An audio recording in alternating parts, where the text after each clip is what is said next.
We didn't even get a conversation started.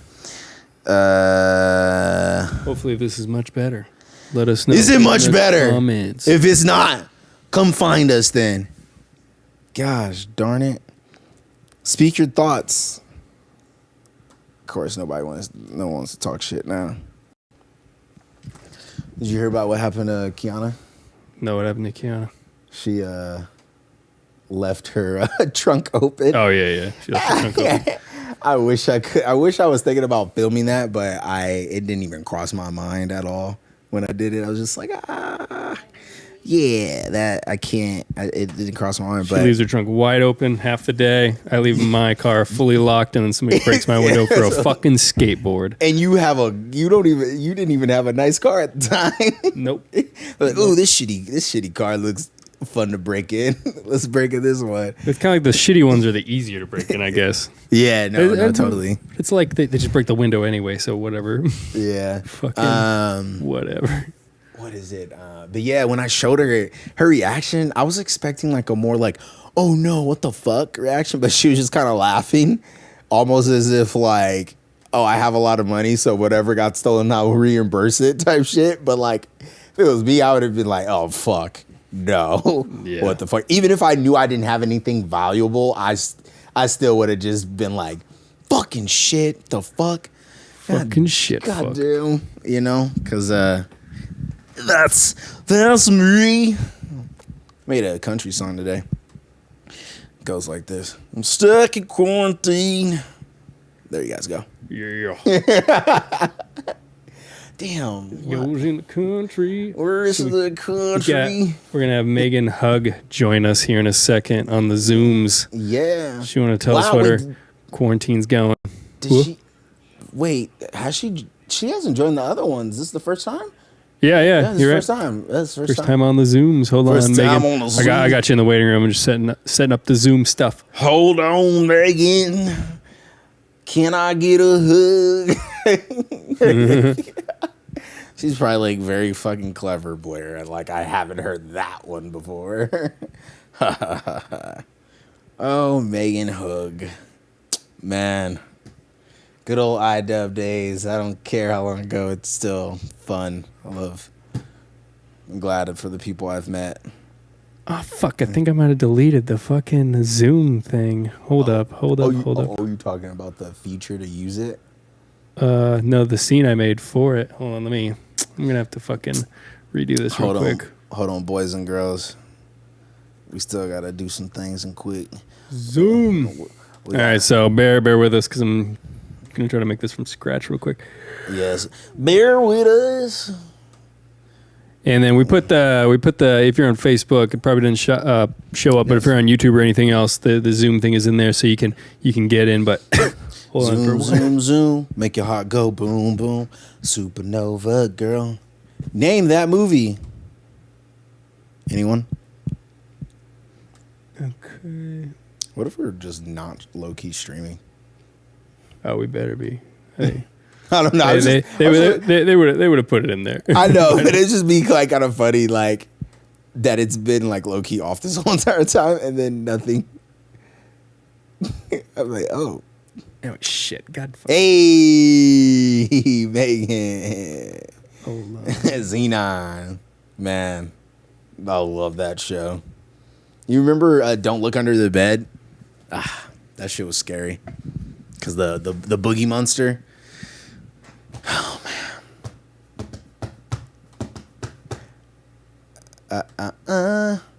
There's a box of like Krispy Kreme donuts there. All half eaten. Thanks to Kiana. Thanks to Kiana. Because she thought, Joe had her back with doing a half-eaten donuts. But Nope. like, who does that? Nope. Like, who bites in a donut and just throw it back in there? Like, I wouldn't. Like, maybe if you cut it up, but like you physically bite in it and then just throw it in there. Like, what? Nah, you can't do that. I remember all those things. Add me to the Zoom so we can discuss. Yeah, we're setting it up. We're setting it up. I'm just making sure when I go over, everything's not gonna sound like shit. Yeah, because the last thing I did, I don't know why I got deleted. been cleaning up stuff. Yeah. So Zoom. Literally, Joe was supposed to eat them. Were you supposed to eat them? Eat what? Those half-eaten donuts? Like, did you write that down on contract or something? Apparently. Yeah. I think it's like a unsaid thing as the boyfriend. You kind of just have to type of thing. That's probably what she's talking about. Oh, that's true. Yeah. That's true. When you get in a relationship, there's an unsaid contract of certain things that, you know, are requirements. Okay. The fine print, the little fine print. I think I got this set up. Let's try it out. Let's boom, try. boom, boom. Make your Ooh. heart go boom, boom. Ooh. Oops, hold up. I'll that's leave way you too alone big. when you stop leaving your fucking trunk open. Good. What if some homeless person would have been in there? You like open up your trunk and then some homeless guy, thanks, I needed to get to Sun Valley or Palmdale. Appreciate it. I would. Yeah, he sees it. Fit to the That- I fucking would've- screen. There we go. I would have fucking Jesus laughed my Christ. ass off. Okay. So we got some people in here. All right, let me make sure the mic is set up so you guys can even hear us. So you can even hear a us. speaker. Select a speaker. And you can tell us what to do. Bada bing. Oh, yeah. Bada boom. Video Bada is bing, that. bada- All right, Megan, here we go. Let's try this. Megan, the Meganator. Hey. What up? Oh, Welcome to the show. Let us know if everything sounds good everything. on the YouTubes. Everything sounds good. Anybody? Let us know. Yeah, can you hear us, Megan? Can you hear us? I think her audio just randomly went out from her end. I'm definitely a little delayed. Oh, okay. But can you hear us through the mics and stuff? I can hear you totally fine. I just know that I'm delayed. What you're hearing now from the Zoom to the YouTube is definitely delayed by like 10 Thank seconds. you, Kiana. Appreciate it. Appreciate it. Appreciate it. But how you been, Megan? What's good?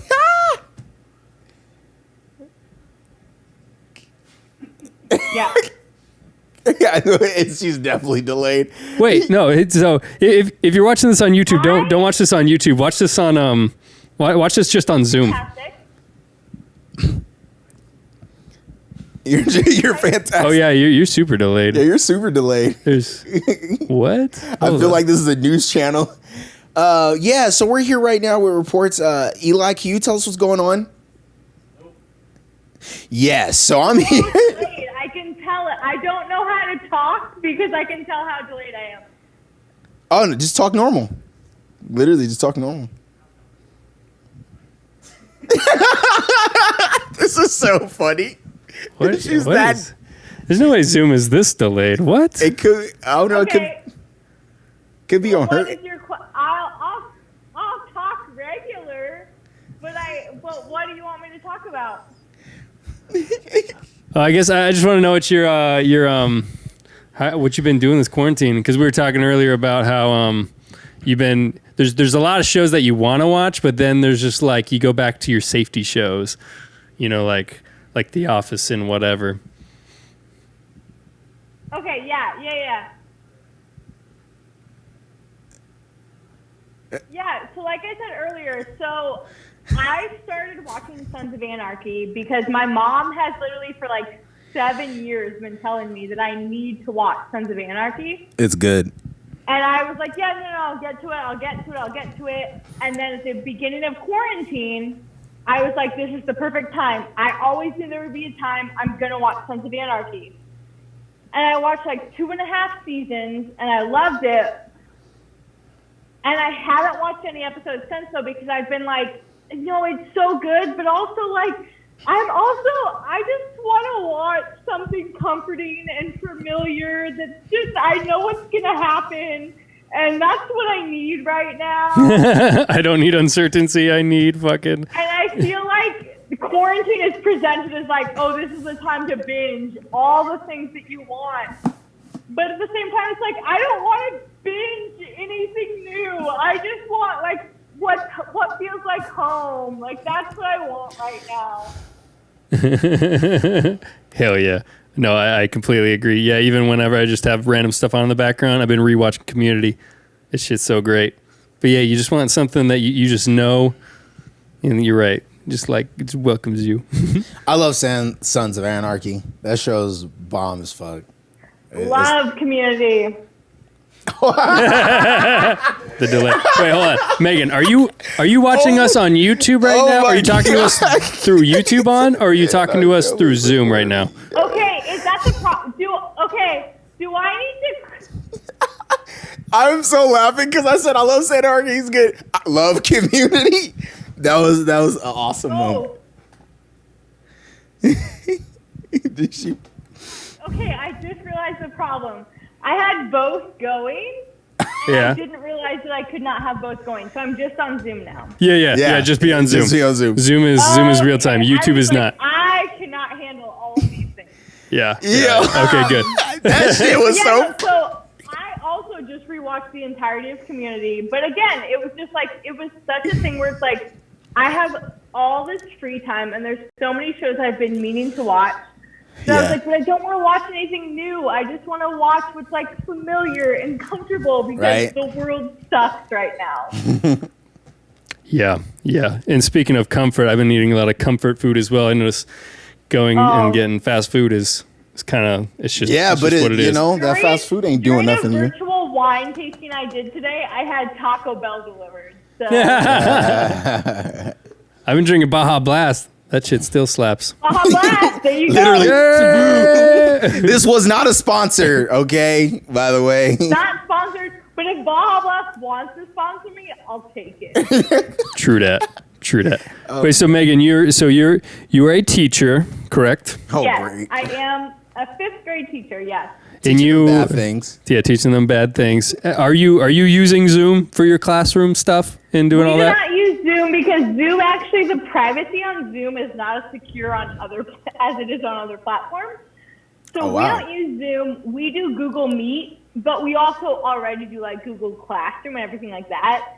So we use it just because they're already all logged into that platform. But I mean, it's essentially the same thing. Yeah, true. As a 5th grade teacher, though, what is the funniest shit that's happened? So I have a lot of live teaching. Like my school doesn't do that, but I do twice a week. I do just like a classroom meet where everyone can log in and we just like catch each other up on our live. And it's complete chaos. I literally sit the whole time just trying to mute people so other people can talk.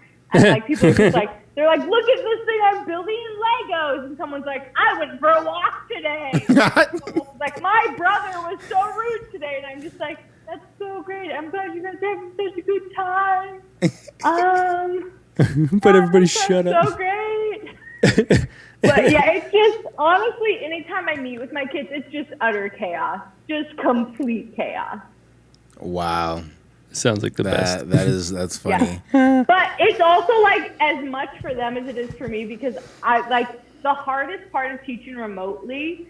Like I obviously grew up with the internet. I can do everything online. None of that bothers me. I know how to do it all just fine. But like getting to see the kids and like missing the kids is honestly the hardest part of the whole thing. So that's true. Yeah. Yeah. Where do you currently live right now?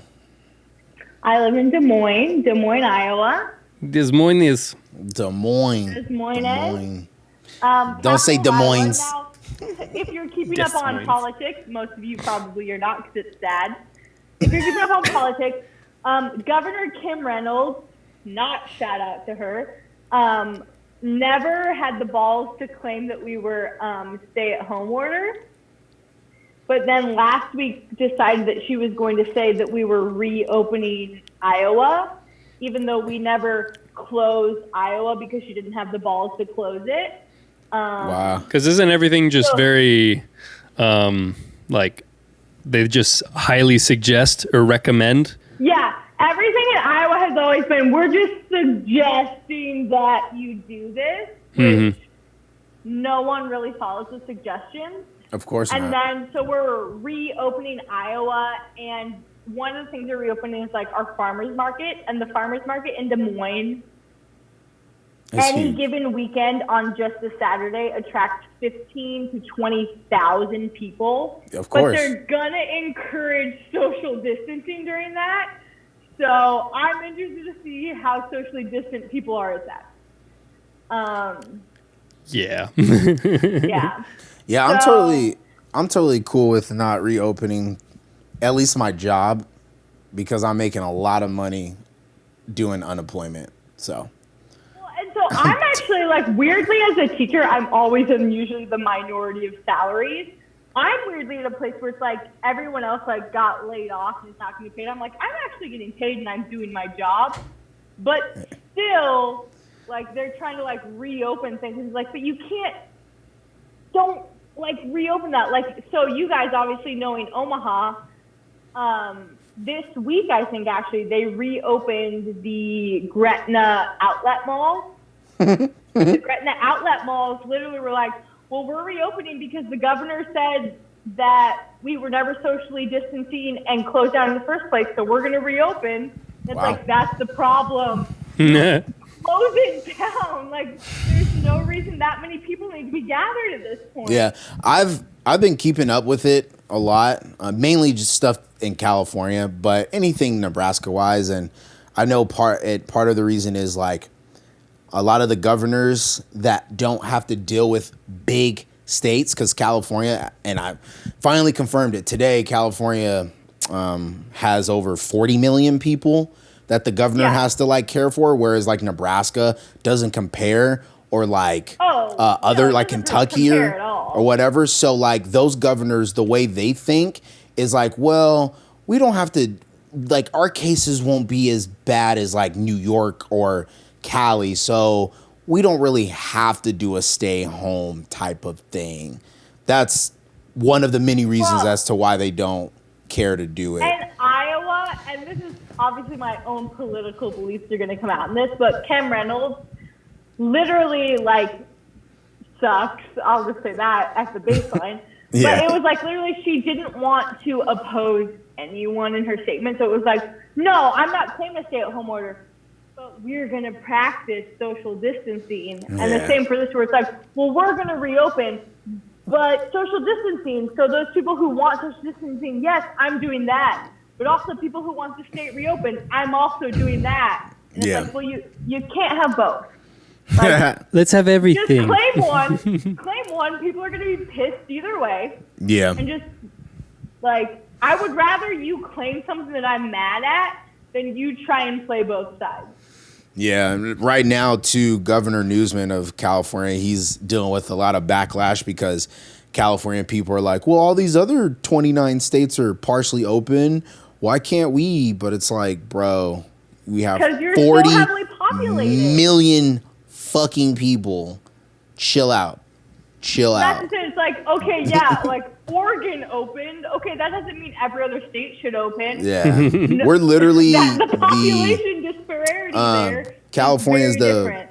the fifth largest economy in the world. And here's the deal. Will Texas probably open way before they should, even though they're overpopulated? Oh, yeah. Yes, because 100%. they don't believe in laws. And in Texas, we do what we want around here. We'll kick some people out we don't need.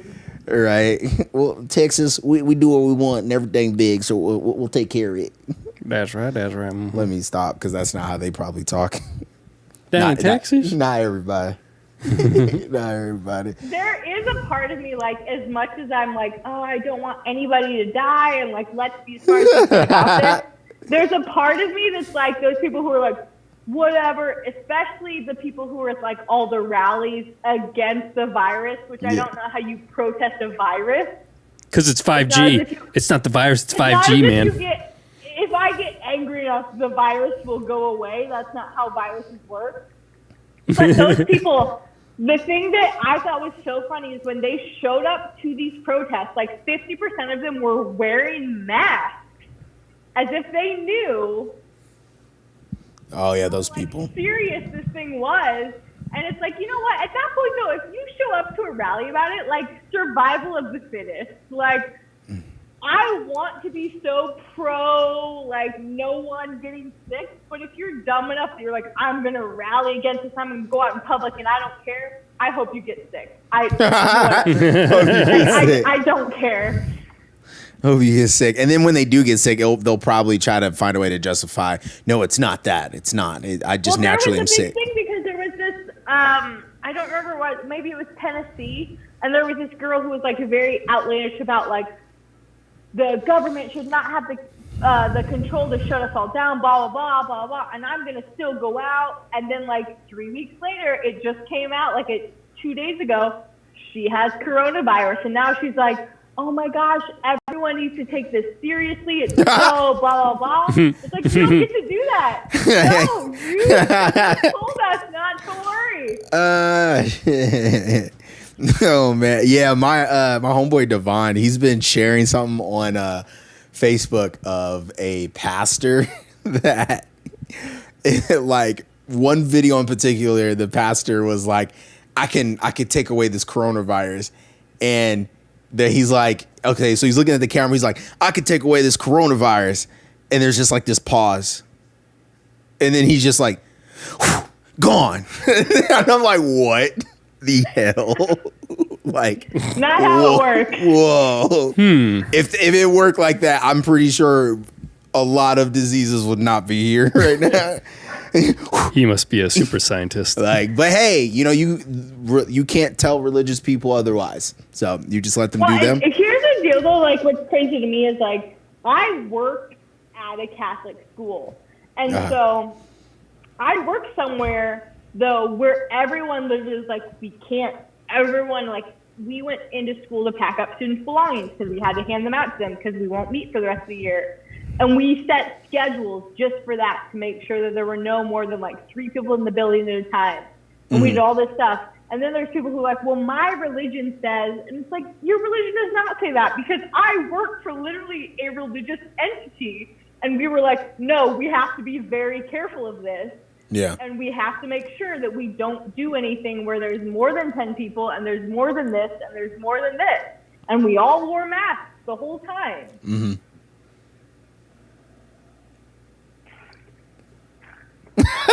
Pause. Yeah, it's very pause for Baja. to me because and I have friends at this point. Like, it sounds bad, but there are people who I've been close friends with for years who just offhandedly, I've seen posts of them in the last like couple weeks, hanging out with friends who I know don't live with them, or doing something that I know they don't have to do, where it's like, I don't want to lose respect for my friends. Yeah. But at the same time, I know that there's no reason you had to do that. You wanted to do that, and you are putting yourself above other people at this point, and there's no reason to do so. Like, it's a weird time. Like, to see where it's like, I know where my priorities lie. I know where my friends, most of my friends' priorities lie. And then I see other people just being like, well, but like my friends are also kind of quarantining, and so they came over to my house, and so it's kind of fine. It's like, that's not how quarantining works. Like, you and them and them and them and them were all kind of quarantining until we all kind of hung out together. Like, that's not quarantining. Yeah. I do see the because if you would go to like a grocery store, wait, what? Oh no, never mind. Oh, never mind. So if you would like go to a grocery store, a lot of people there, you could say like, oh, I need to go to the grocery store every other day because it's essential to me, and I need to buy fresh fruit every day.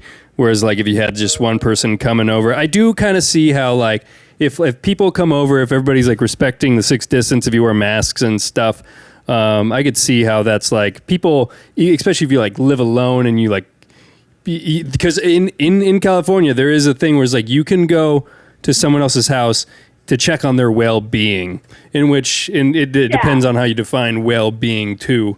Is if they're getting lonely or depressed and like they need like to talk to someone, because FaceTiming and even Zoom can only do so much. So like actually like physically seeing someone and talking to them is completely different. No, and I totally get that. I think what's hard is like, so for me, I live alone. It also doesn't hurt that like I prefer to live alone and I don't mind being alone. So like I'm fine. Mm-hmm. But there are people who like it's very hard for them not to have other people around them, and I totally get that. Like so like my brother lives out in the middle of bumfuck nowhere. I was waiting for it. I knew that word was coming. Bumfuck nowhere. I can curse on Yeah, this, right? yeah. No, He you lives out in the middle can't. Don't you dare, Megan. he lives out in the middle of bumfuck nowhere. Yeah. And his friends who live 2 doors down, who also live in the middle of bumfuck nowhere, have been hanging out. I get that, whatever. But I also have friends who live in not as like small communities like that. Yeah. Where it's like, yes, like there is a difference, I think, between like, okay, like I know that I've been quarantining, and I've other friends who've been like quarantining by themselves. And so if I go and see them, ultimately not the end of the world. But then I feel like there's also other people who are like, well, I've been quarantining, and like these people I know like really haven't left their house. Like I've gone and seen like my parents and like my grandparents and stuff like that, but like I haven't gone to a bar, so I'm good to go, right? And it's like, well, no, like seeing your like it's weird to say to somebody, but like going and seeing your family like isn't an acceptable form of quarantining. Like, do you know what I mean? Of course. It's like going and like seeing other people, even if they're in your family is not immune to germs. So yes, I get that the only people you're going and seeing are family members, but that doesn't mean that you're going and seeing people who aren't also at risk for being ill. Of course. That's like where, like I get like, because I have friends, and I've seen friends since then where it's like I know that you're quarantined with no one, and I'm quarantined with no one, and we met up because I baked a bunch of things one day, and I came and I brought you a bunch of things that I baked that day. No big deal. Mm-hmm. But then I feel like that's the biggest thing where people are like, well, yeah, I've been seeing like my family. I saw my parents, and I saw my grandparents, and I saw my aunts, and I saw my uncles. But I've only been visiting my family. It's like, well, that's actually still like a lot of people. Like, And they're probably the most susceptible to dying. exactly. Like they're the people we are most worried about. So If you shouldn't see anybody, it's older people. Yeah, you shouldn't be seeing grandma and hugging her. Grandma! But enough about me. What about you guys? How's it going? Oh, you know, we chilling, doing the same thing. Someone else asked this question too. How we been Literally, doing? just making content, doing the same trying thing. to do the stuff. Like, not much has really changed on our end per se. So, Trying to be productive. So, that's like, the main thing, and not go insane. Not much has changed on your end, Where's but her if you had to guess, like, and I think this is a teacher where my sleep schedule has changed dramatically. Like, do you think even like, what's your sleep schedule like compared to normal? mine's the same. Okay, Megan, mine has turned into waking up at about maybe 1 p.m. to 2:30 p.m. and then going to bed anywhere ranging from 4 a.m. to about 7 a.m. So This is I true. will You Western messaged hours. me at that much. The what? So Iowa Western hours. But I feel like the same way where it's like Iowa Western hour. Yeah. Iowa Western. I just caught that. Sorry. Yeah. my job has changed. Not at all. I still teach every single day. Yep. But like the other day, I downloaded like a new season of Riverdale. Shouldn't have. That show sucks, but somehow I still keep watching it. Show's And bomb. I watched it till like Which show? 3 a.m. Riverdale. And I was Riverdale. just like, whatever, it's 3 a.m. Who even cares anymore? And it was like, I care because I still have to get up at like 8:30 a.m. But there's just such a weird parameter where it's like, what, like, okay, so I have to get up at 8 o'clock, but I can still be napping by like 1 p.m. Like, it doesn't matter. No, exactly. Yeah, and so it's Yeah. just like this weird. So my summer job is working at a summer camp, and I like am the cook. So like breakfast every day, I have to be up at like 6 a.m. cooking breakfast. And as of now, we're still like on schedule to do that. And I started thinking about this last week. I was like, I can't even imagine trying to wake up at 6 a.m. at this point. Like, I'm going I'm going to die. I'm going to die. Yeah. Me trying to get my sleep schedule back. There's no fucking way. Yeah. I am lucky if I'm up by 10 a.m. at this point. Like, Yup. Because even with teaching, I can just schedule a Google Classroom announcement that's like, at 10 a.m., videos, and this video will be up by noon. And then I bought myself another 2 hours. Like, it's so easy to not be awake that it's going to be really hard to have to be awake. Exactly. No, 100%. Because the way I see it too is like, yeah, I'll just stay up all night. Because even if I have to wake up, I'm just around the house. I can fall asleep anywhere. Whereas like if I would go to work, it's like there's no opportunity to just like sit down and take a nap real quick or whatever. It's like stop work. I stay up till 4 a.m. and have to get up at 9 a.m. Guess what? By noon, I can be asleep. Like, I'll be fine. Nap time. Night. Yeah. Nappy time. Nappy time. How long have you been a teacher? So this is my 3rd year of being a teacher. Wow. It's my 3rd year being a teacher. My 1st year teaching 5th grade. So I previously taught 3rd grade. So the class I'm teaching right now is the first class I ever taught in 3rd grade. I'm teaching them again now as 5th graders. That's funny. Which has actually been awesome. I've actually really enjoyed it. And it's been the weird, like, solace of, like, the year ending early that I'm like, well, I already got, like, a full year with them. Like, at least, like, I know that I had that. But they're also like, and I've told their parents this before, they're the coolest group of children I've ever worked with in the years that I've worked with children, even outside of like teaching, because they are so individually themselves at such a young age, which you don't normally see. Like all of them, I could be like, what's your favorite thing? And they'd be like, this is my favorite thing. And I don't care if anybody else likes it. And I have 20 of them, and all of them do not care if anybody else likes it. This is their favorite thing, and this is what they're excited about. Wow. And you just, like, don't normally see that. They're, like, all just so excited about their own thing. That's awesome. They're going to make it. They're going to make it far in life, actually. I've said it before. Like, I've told some of the parents, I'm like, I have no doubt. Like, the first class I ever taught, I was like, I know that they're going to be so successful. I don't know in what ways, but they just are, because they're so just like, this is what I like, and I don't care if anybody else likes it, and this is what I like, and this is what I'm going to tell people I like. And I'm like, look. What generation are they? What? What generation are they? Not like Gen Z, but they're like Gen. So they're like something. 10 or 11 right now. I don't know what generation that is. Like. Generation little shits. Generation, there's not even a name for it yet, but they are. They're just like, yeah, whatever. Like, I don't care. Like, this is what I think is cool. Right. You should. And I'm like, man, I wish I could have been so nonchalant as a 5th grader. Instead, I was like, this is what I like, but is that what you like too? Like, so maybe like I could like something else.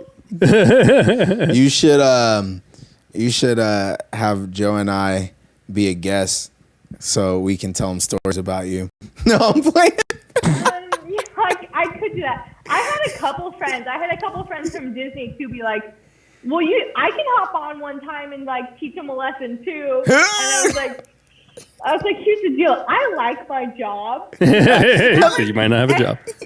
And I want to keep my job. Oh, God. So that's probably never going to happen. You guys want to know what Megan did in college? All right, come on, circle around. So. Here's the deal, though. They are all so active on YouTube. Oh, look, that'd be dope. That'd be dope. They might actually like us. They're like, are you guys famous? Almost, little guy. That's like my one ultimate hinge on ever opening TikTok. Is I know that all of them are so active on TikTok, it terrifies me to ever accidentally open a video of them because I don't want to know. I don't want to know. I don't want to see it. You don't want to see ratchet, boozy. I don't want to know at all. Oh my God. And so like that's they're all, though they talk about YouTube all the time too, so who knows? Look, that'd be dope. That'd be cool. It'd be dope for you. I don't know. It'd be dope for us. Like we're gonna tell these little kids about what we do in LA. You wouldn't be scared if they'd seen like a video of you, or you wouldn't do the videos. You would just look at them and you'd be scared that you'd see them. Yeah, I just like on TikTok wise, it's like I just don't want to open and see them doing like some dumb TikTok dance, but like all of them tell like in the conversation I've had with them, it's like they don't understand. It's like, oh yeah, well I made this TikTok video like in my bedroom, and it's like I don't want to see your bedroom, and I don't want to like Anything personal? see you Yeah. popping Yeah. your hips I know seductively. Yeah, I and know all, exactly. like- I know exactly what you're talking about. I was in Chick-fil-A and I saw this little girl doing TikTok, and her mom was right there, and she was just doing it on the open, and I just like turned around, I was like, "Oh, you're doing TikTok?" And she was like, "Yeah, I'm doing TikTok." And then mom's like, "Yep, she's always on that TikTok." And She's I always was just like, TikToking. "Oh, that's cool. Like, how's it been going for her?" Like, and then she kind of like looked at her daughter to like basically talk for herself, and she's like, "Yeah, it's been going good, and I like it. Like, do you have a TikTok?" And I was like, "Yeah, I have a TikTok." "Ooh, can I follow you?" I was like, I mean, sure. I kind of like looked at her mom. She's like, "It's fine." I was like, "Oh yeah, go ahead, like sure." And she like saw my followers. She's like, "Whoa, you have a lot." And I was like, "Yeah, I mean, yeah, it's kind of a lot. It's nothing big, but." Every now and then, Not a big deal. I see her videos, and I'm just like, whoa, this is a little girl It doing is. It's like it's so weird because like, why are you doing that? You're not watching them under the lens that you're a creeper, because just naturally as a human being you're not. Yeah. But like, especially for me, like as a teacher who is constantly worried about my students being like in any way like attacked from any sort of stature, like. I like pulled up TikTok, I'm not gonna lie, and there was one time because we had just had a conversation about being safe online. Yeah. I searched every single one of my students' names on TikTok just to see what would come up, and at least 5 of them just searched their name, nothing else, immediately came up, and it was videos of them just like in their room or wearing their school t-shirt of where they go to school, and I was just like, we just talked about how to be safe online. Yeah. And like none of Right. this follows that. And like Yeah. I obviously am not a creeper trying to pick you up. Like I know where you go to school because I'm your teacher. Yeah. But like it is so easy for someone who like Iowa and Des Moines. It's not that big. Easy to find. It's not big, but it's also one of the #1 places for human trafficking in the country. If you look up like the map. Really? And, like, Iowa? The mall 10 blocks away from our school, and the Walmart that's like 6 blocks away from our school are 2 of the #1 places in Iowa for human trafficking. And so it's just like, you don't want to terrify a kid too much telling them that much about it. But at the same time, it's like, but you also need to be so careful because, Does that have to do with Iowa being the meth capital of the world? Is it still the meth capital? I forget. Meth capital, but honestly, I think a big part of it is like people come to Iowa because in Iowa or Nebraska or places like that, people are so trusting, and people are just so easy to, or like so quickly to assume like, oh, well, a place like here wouldn't have a problem like that, and so they just trust people more easily. And it's like, well, like in a place like here, we do have problems like that. So The biggest problem, apparently.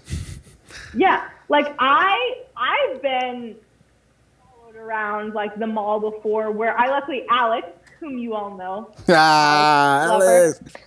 she came and visited me in Des Moines, and we were at the mall. We were at like a store in the mall, and we had separated because she wanted to look at clothes and I wanted to look at like furniture or something.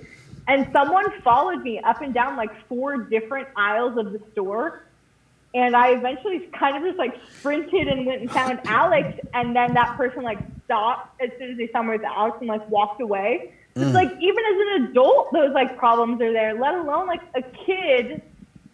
It's like, it's a very scary world, which is like a real downer on your web task. Sorry about that. But like, All good. like it sucks.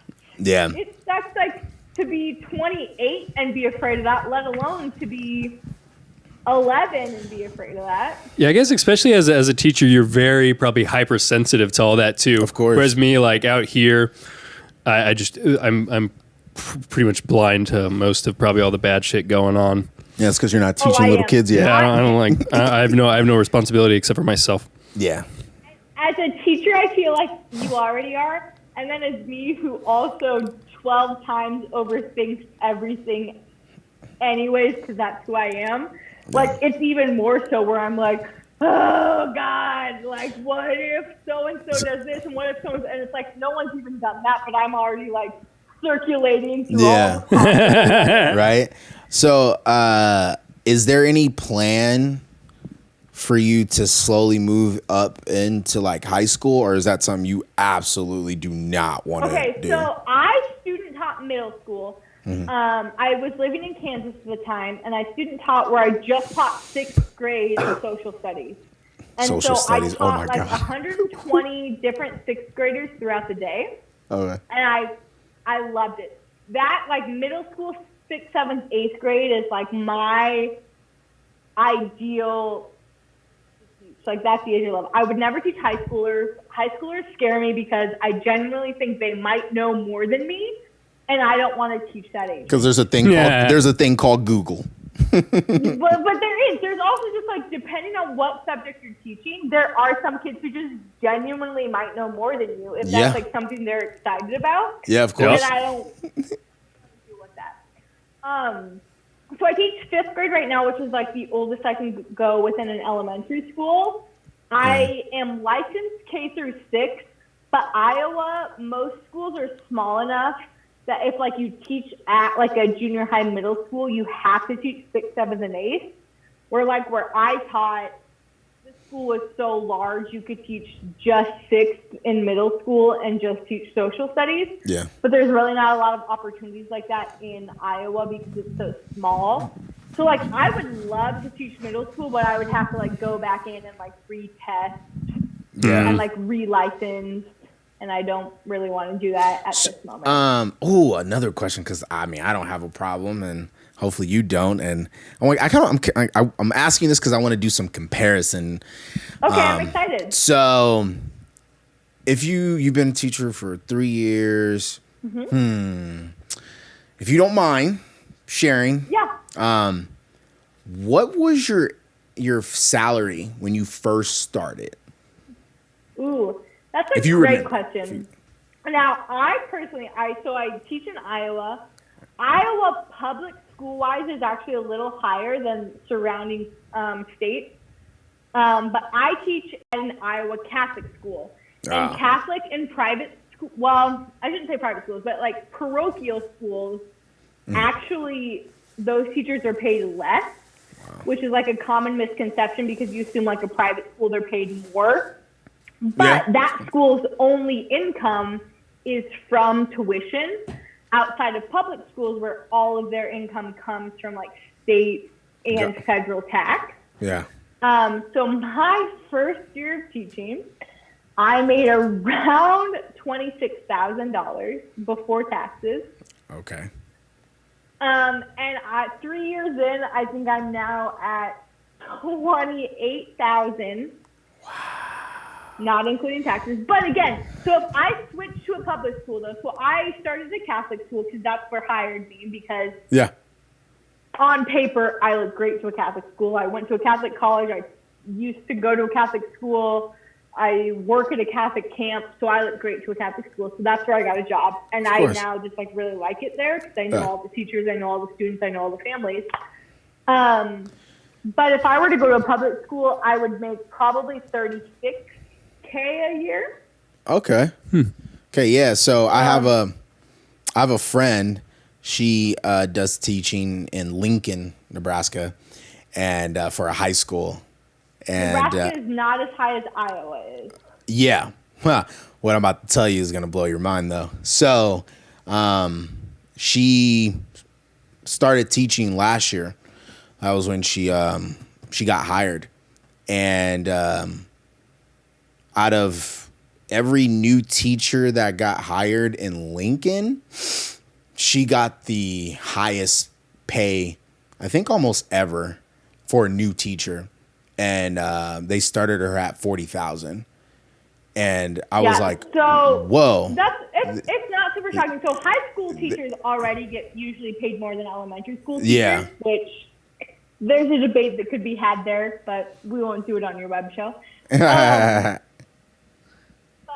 so like I said, so starting in elementary in Des Moines, Iowa, you usually would make about like $36,000. Now, all the Catholic schools are working to be competitive with that. And so within like 3 years, I should be making what public school teachers make, because there's like a big fallout of like a lot of people who will work at a Catholic school for 2 years just to get 2 years of teaching under their belt and then immediately switch out because they're like, I can make 10 grand more if I switch somewhere else. Luke! Luke's joining the chat, by the way. Hello, Luke. Hi, Luke. Yeah, better turn his audio thing on. It is really interesting, like, just like between even just schools. So like I work at a Catholic school and I'm probably one of the lowest paying Catholic schools in Des Moines. And I have another teacher or a friend who just started teaching at a Catholic school in Des Moines this year, and she makes probably 12 grand more than I do a year. And she works in Des Moines. It's so like weirdly disparated against where you live too. Yeah. So what I also want to ask now, and I'm sure you'll be like, I got a lot to say about this. So I'm excited. Obviously, education people that, you know, depending on what you do, because there are some teachers that do get paid very, very, very well. I think the ones that I hate to say complain, but I'm going to just use the word complain about not getting paid good are the ones that are high schoolers, but like, you know, people that have PhDs and college, obviously they're getting paid a lot and they're probably not complaining about it. But does it bother you knowing that you are someone that's teaching the next future of people that are going to run the world and not getting paid on the level of an actor that makes millions of dollars? And if so, how much do you honestly, and you as yourself honestly think an educator should make? Like, do you think you should make $1 million a year? I guess what I'm trying to say. I think I should make $1 million a year. No, because I don't think any human being should actually make $1 million a year. Of course. I think that's just like an unnecessary amount of money. But so here's what I will say about that. I think like you can look statistically at countries like Finland. Finland pays their teachers as much as they pay their doctors. Yes, I do know that. Oh, wow. Yeah, I would say they also score academically #1, like highest out of all the countries in the world. Of course. And so you can look at that, the disparity and say, well, okay, so if we pay our teachers more, do our students get more? Here's the deal. I do not make nearly as much as the teacher in Finland makes. And a lot of what comes out of that money in between is like, I personally am paying for the resources that are going into my classroom. Of course. Where a classroom in Finland might have just as much as I have in my classroom, but I paid for 40% of the things that are coming into my classroom, as opposed to that teacher in Finland, it was just covered by their school because that's just how they treat education. Yeah. And so I think that's a big thing too, where it's like, there are so many things. So for instance, this year, I have to teach art. My specialty, like what I have like quote unquote an endorsement in, is fine art, because I went into education with all of like my theater credentials. And so I just automatically had an endorsement in fine art. Yeah. And I love teaching art. I love doing anything art-based. That's like what I'm really passionate about, as all of you know. Yeah.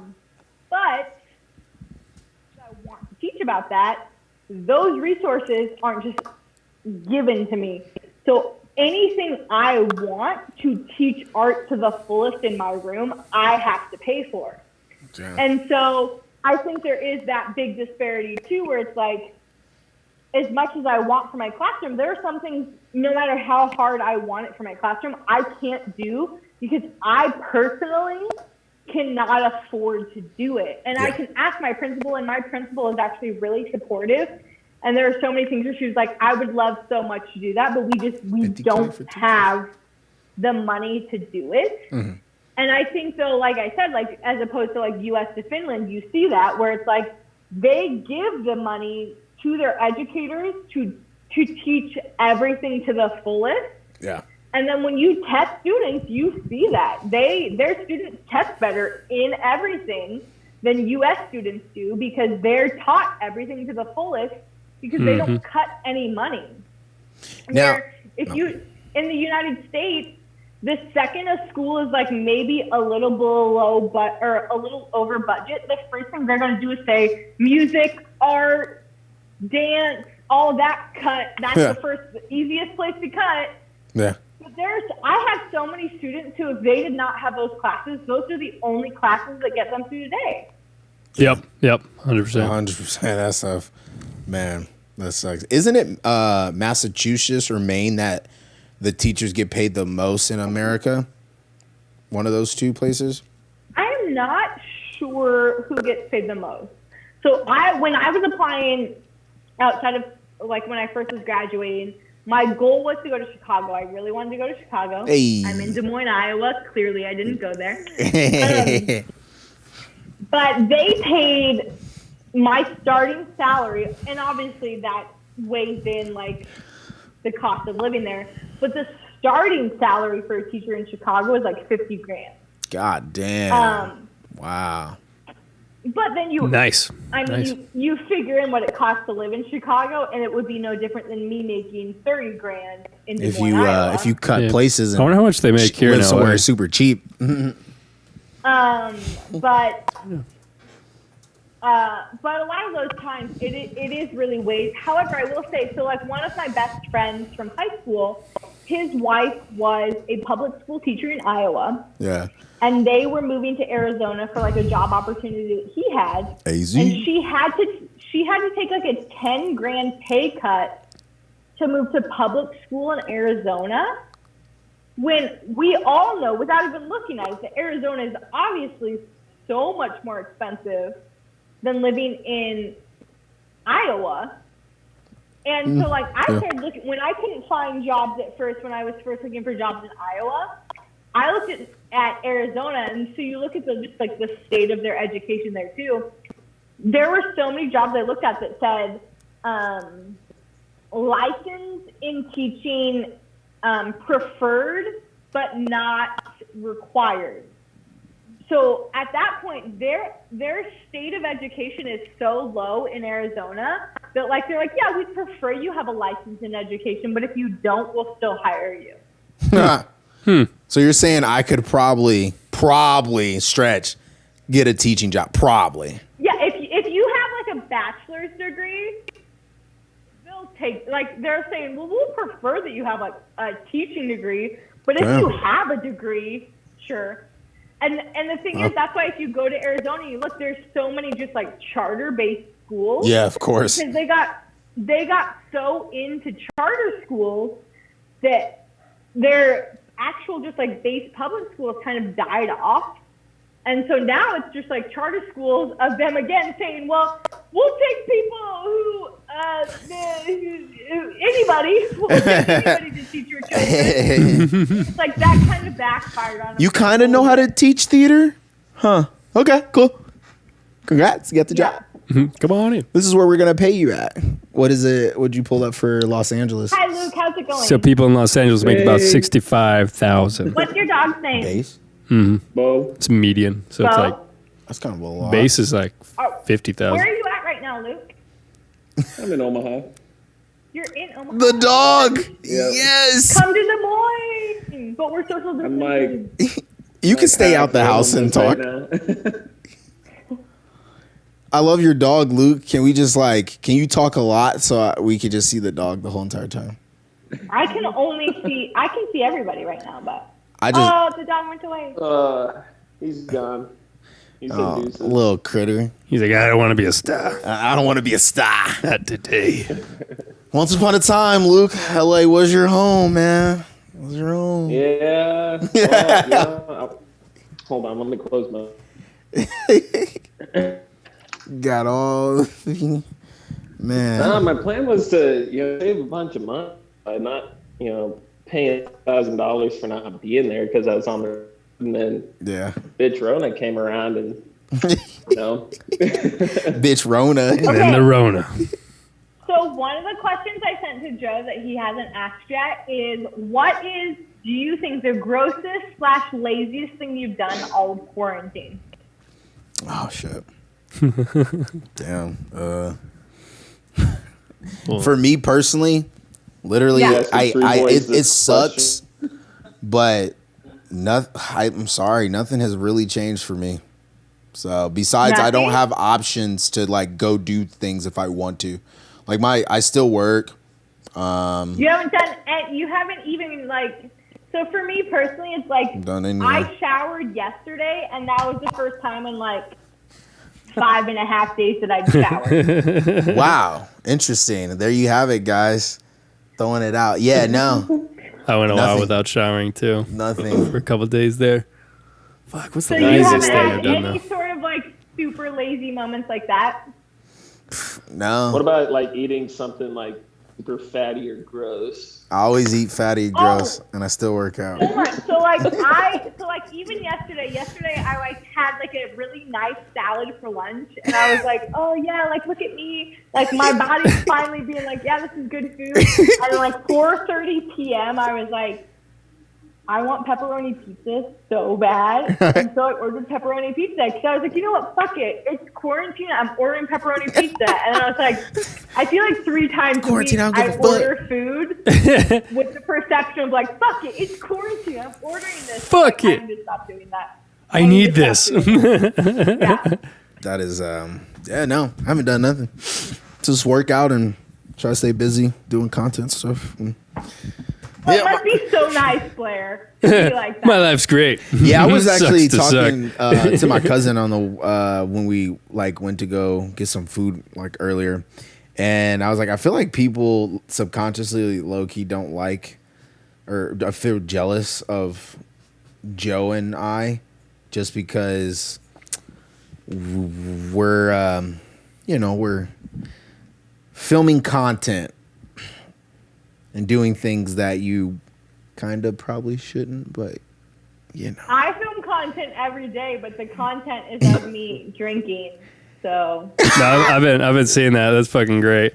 Yeah. Quarantini hour. Quarantini daily. Oh, that's right. Everybody go follow Megan on Insta. The quarantine. If like one of your 5th graders was just like, happen to come by, like, Megan, you're so cool. You drink. So, what? Okay, I would will say laugh. what's great about working in a Catholic school, though, is so like one of the teachers who works at our school, she's not Catholic at all, and she just happened to get a job there. And someone was like, "Are you coming to Parents' Night? It's where we all go out to a bar and all the tips, like go to a school." And she's like, "Well, like, can I come though? Because like in college we took like an ethics class, and in the ethics class they said like if we see a student or a parent, we should like push the drink away from us and blah blah." And like the teacher was like, "No, we work at a Catholic school. Like those ethics don't apply." And so like my quarantini daily, I literally have like parents of students I teach every day who will comment and be like, "Can't wait to see what you drink tomorrow." Yeah. Like, that's why I like where I work. Like they're like, "Oh, let me know the recipe list, so I'll make the drink with you." Oh my Yeah, God. Who yeah. else is trying to tune in? Oh god. Do. Who's that? Luke sent your. Oh, is this your remix? Is this a new one, Luke? One of many. One of many. Once Hell of yeah. many. Hell yeah. How Yeah, I've been killing time like when it's whole day. By the way, I just did like 4 graveyard shifts in a row over at Hy-Vee. So I'm like burnt, and I woke up late to the show because usually I'm there at the beginning. Yeah. But any days that I have off, I'm like trying to prove how easy it is to make club remixes, like a Visa Miami style. Yeah. And so far, my theory is incredibly true. I like here. Well, I'm still mastering some of them because the vocal tracks just kind of shit. But I've done Hasley, You Should Be Sad, Don't Start Now. I'm working on, gosh, what was the other one? Hold on here, I'm pulling it up. How's the IV job going, man? It's going all right. Oh my, that's another one that I'm working on. My, oh my. Anyways, but yeah, I'm trying to make a whole bank of them. So once this is kind of like, at a ceasefire, I can, help get some, local venues back on their feet. I don't want to charge a thing because, I just want to get out of the fucking house and do some mixing. Yeah. And hopefully that can, bring some revenue to like places like, Reverb Lounge or the Slowdown Waiting Room. Yeah, I was about to say the waiting room. Omaha stuff. That's right, guys. Hit Luke. Also, put your Spotify thing in the YouTube comments. He got to hit a new single drop, and I did the album artwork for it. Check it out. Yeah, the stuff on Spotify is my original dubstep stuff. So if you're a headbanger, that's what you know me. I'm a huge I can't wait. Oh, hey, Megan, what I want to ask you is, I'm sure you had a potty mouth in college. I can't really remember, but I'm sure you were. Has that been difficult, or was it easy for you not to like cuss around kids? Oh, okay. You said potty mouth? Is that what you said? Yes. Okay, so even when I worked at Iowa Western, my summers, which they still are, I have like a new job there, but my summers have always been spent working at like a summer camp with kids. Okay. So I've always had like a very good setup. Like when kids are around, I'm very good at setting that filter.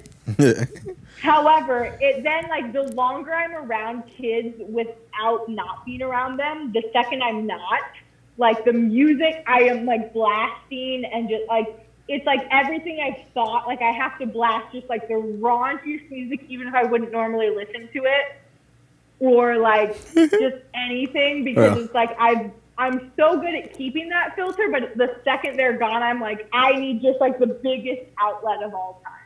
Yeah. Throw it back. Throw that ass. And so like a big thing we used to do, like when I first started working there, it would have still been when I was in college with you guys, is we would make up like alternate phrases. So like we could essentially curse in front of the kids and like we would know what we meant, but the kids wouldn't know what we meant. Yeah. So like we would, instead of saying like go fuck yourself, we would tell someone to like go brush their teeth. And so we'd be like, oh my gosh, your breath smells really bad. I think you need to go brush your teeth. And so we're just like in front of kids, essentially telling someone to go fuck themselves. But like, they had no idea that we were saying that. Like that's like the one big I've thing heard too. Is happy birthday. That's one I've heard down in Arizona. We were working at a college campus for when I was touring with Paw Patrol. And they say, we don't tell anyone fuck you, you tell them happy birthday. I'm like, oh, okay. Exactly. You find like phrases that just kind of naturally work, but you're like, I still need to tell this person that I hate them right now. So I'm going to say this instead. You know what? Happy birthday. But it is hard. So Happy like right birthday. now, and I will say for like you guys or just anyone who does YouTube content, I have a new appreciation. Because my job now every day is to like videotape myself for like an hour at a time, which is not something that previously was anything I had to do, and it's like a lot of pressure. But the biggest thing I've had, and everybody thought it was so funny, is so I'm reading, like I do a read aloud, so I read a book chapter by chapter in video form and like post it to like Google Classroom. And I've been reading Harry Potter because I had always wanted to read Harry Potter. I'd only ever seen the movies. Mm-hmm. So I'm kind of using this as an excuse to now read Harry Potter. And one of the forms of currency they have is a nut, and it's spelled K-N-U-T, nut. And there's this video that I have that I sent to like all my co-teachers. So I was like, when you're trying to record and you really fuck up, and I'm reading it, it's just blah, blah, blah, and then I go, and he saw 12 cunts. And then I was like, and then I was like, I have to record. I have to re-record this whole thing. Oh. You can't go back and edit it? Just like chop it out? Well, I did. I ended up just like recording the rest of it and then dicing it together. But at the time, I was just like, I just literally said cunt on record. I did. The worst word. Better record than live. Yeah. That's awesome. Yeah. So I have like so much respect for people who just like set up something in their house every day and record everything that they're doing. Because I have to do it for like 45 minutes to an hour every day. And I'm like, I hate my computer. I have to like set it up and I'm like, well, I don't want the kids to actually like see my house. So this is like the actual corner. This is the only corner of my house that like I broadcast from. And then I just like blah, blah, blah. It's the worst. Yeah. It's a whole thing, definitely. Yeah, during this time, I know a lot of people were trying to hop on the social media gang. If they've always wanted to, now they're doing it. Or if they never did it, or now they're just... Okay. Or they're trying to like, yeah, let me be a YouTuber during this time. Yeah, how hard can it be? And I now know it's very hard. Yeah. It's time consuming. That's the biggest thing. Difficult thing. Even with my daily drinking videos, like there are days where I'm just like, what am I gonna drink today? Like I don't know how people come up with new stuff every day. I have no idea. This is how you make a Budweiser beer. I mean, even this show is like we kind of had an idea, but then it fell through. So like asking you like, well, what ideas do you have? And so even just you bringing ideas, like, cool, we'll do that. Yeah, like I don't know. I actually am like I still think some of those people are just dumbasses. Mm-hmm. But I do have a respect for people who just like every single day can come up with new content. Well, you know, and it also helps when you have somebody with you too that you can bounce ideas to. Those people probably have like a lot of people like helping them out. Yeah. But it's a lot of work actually. Yeah. No, it very well is. Like a lot of the big YouTubers, I don't. Okay, in the beginning, I'm sure somebody will correct me as I say this, but in the beginning, I'm sure they did everything on themselves. But if a YouTuber has over probably like 1 million or more, they probably have a team of people now. Definitely. Now, because now they're not only, they're dealing with like merchandise, they're dealing with like meetings, traveling, you know. At some point, like the fallout of it, at some point they'll need somebody to, because let's be honest, like you can't, when you hit, like if you're a David Dobrik level, he literally could not do that all by himself. I'm sorry. He 100% couldn't conjure. He can maybe edit his video by himself, right? But like meetings, talking, no, I don't care who you are. No, you couldn't. I will say, and I don't want to mention the name because I don't want to bring any extra attention to them. But one of my favorite things throughout quarantine has been, like I found I've never been on Reddit before, but I found Reddit, like subreddits that just rip influencers and like people on Instagram apart. And the petty heart of me just loves that so much. I have been following Sun Up to Sundown, the ins and outs of Caroline Calloway. I don't know if you guys know who that is. No. She's like an Instagram influencer who got her fame because she used to like Instagram a lot when she like went to Cambridge and it was really whimsical. Yeah. And now she just sucks as a human being, and that's not my own personal opinion. That's just like the world's opinion. Yeah. And I love nothing. I sign into Reddit every day now just to see all the dumb shit she did. And I didn't know and I say the dumb shit she did just in that day. She does at least 6 to 7 things a day that are dumb. Yeah. And I didn't know this world existed, but now it brings me so much joy. So much. What's the dumb stuff she's done that you're... Okay. Oh, gosh. Where to begin? Okay, so about a year ago, in January of 2019... Not going to disclose the name. Yeah. In January of 2019, she started selling tickets. She was going to do a creativity workshop because at that point she had already signed. She was going to release a book. She actually had a book deal. And then she had to back out of the book deal because she was like super hopped up on Adderall. And she was like, I can't complete the book deal. But I've also already spent all of the money of the advance. But they let her out of her book deal anyways. That's some white privilege there. But anyway, so she moved on from that, and then all of a sudden she like was off of Instagram for like a year, and then came back like December of 2018, ended January 2019. Was like, I'm gonna do like a creativity workshop though, and you can pay $165 to spend 4 hours with me. And I'm going to teach you about creativity and like creating an Instagram brand. And so then throughout all of these workshops, though, like the prep to them, she was like, oh my gosh, I don't know what I'm going to do, blah, blah, blah. She ended up canceling like all of them because she had never actually booked locations for all these things she had sold tickets to. Wow. And then but like none of that was her fault. She still claims none of that was her fault somehow. And there's just like all this stuff. And so then now it's like that book that she like the book deal that she was essentially let go out of because she was like addicted to Adderall, whatever. Mm-hmm. Now she's supposed to be writing like another book. And originally like in December, she was like, I'm going to self-publish a book in January. That didn't happen. But in January, she did say you could pre-order her book that she's calling Scammer, because she went viral as a scammer for no reason. We all know the reason. And then it was like the entire time that she was like, yeah, pre-order this book. I'm so excited for this book.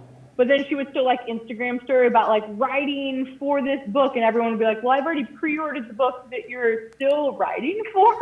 And then it was supposed to like ship on April 1st.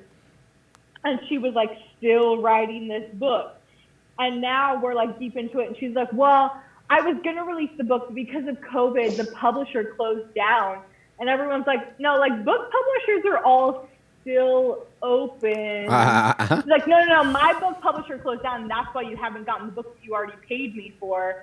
But she's just like, if you Google her, there's just like this consistent of her. And the thing is, she like makes up deadlines and things that like, she's the one who sets her own self up for failure. Like right now, she's like her friend who was her ghostwriter for the book proposal, who like is not her friend anymore, released an article in September.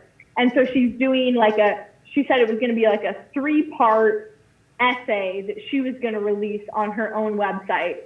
And so she was like, and I'm going to release one part of this essay every Tuesday for the next 3 weeks. It's been like 7 weeks. We're only two parts in. But that's just it. It's like no one asked you. Set that deadline for yourself. You could have just said, I'm going to release 3 parts over the next few weeks. But you said every Tuesday for the next 3 weeks, I'm going to release these parts. Like she sets deadlines for herself just to break them. It's just, she's fascinating as just like a human being because she sucks so much and somehow people don't see it. What'd you pull up over here, Joe?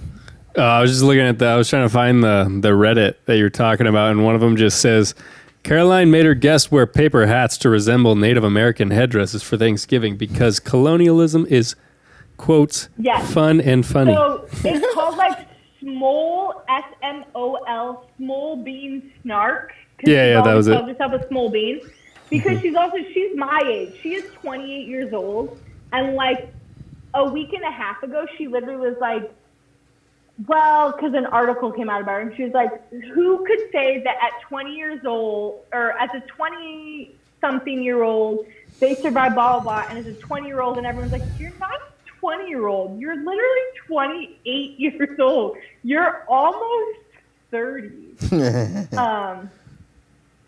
I yeah, want to backtrack real quick. What was the thing that, and dead ass, you might have said it, but oh well, it is what it is. But what was That's the thing fine. that really took her off? Like, what really catapulted her to become a kind of a To sensation? become quote unquote famous, she's still not really that famous. So Yeah. she actually bought a lot of Instagram followers, and she's admitted to that now. Yeah. Everyone knows that she kind of probably still does now, but she says she doesn't anymore. But when she first started out, she bought a bunch of Instagram followers. But then she was like a New York City girl who went to Cambridge.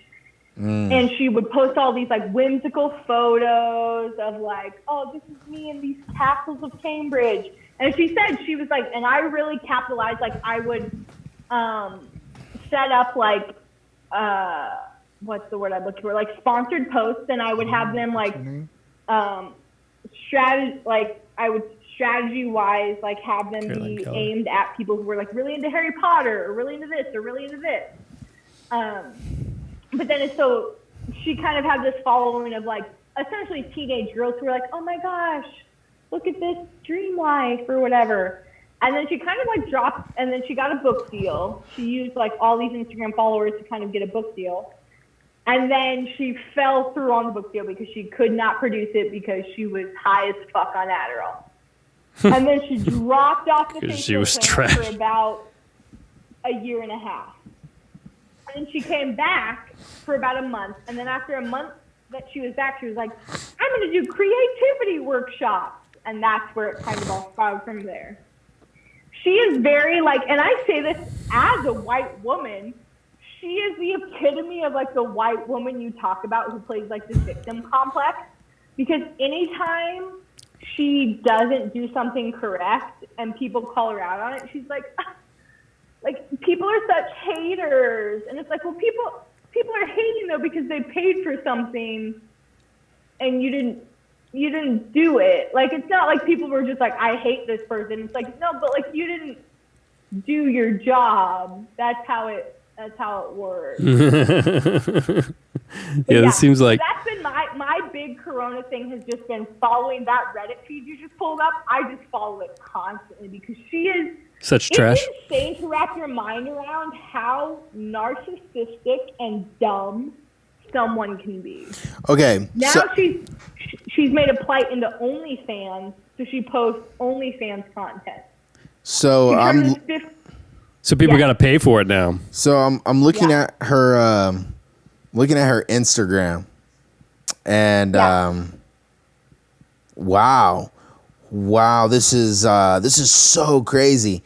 This is wild. So like, she's verified on Instagram.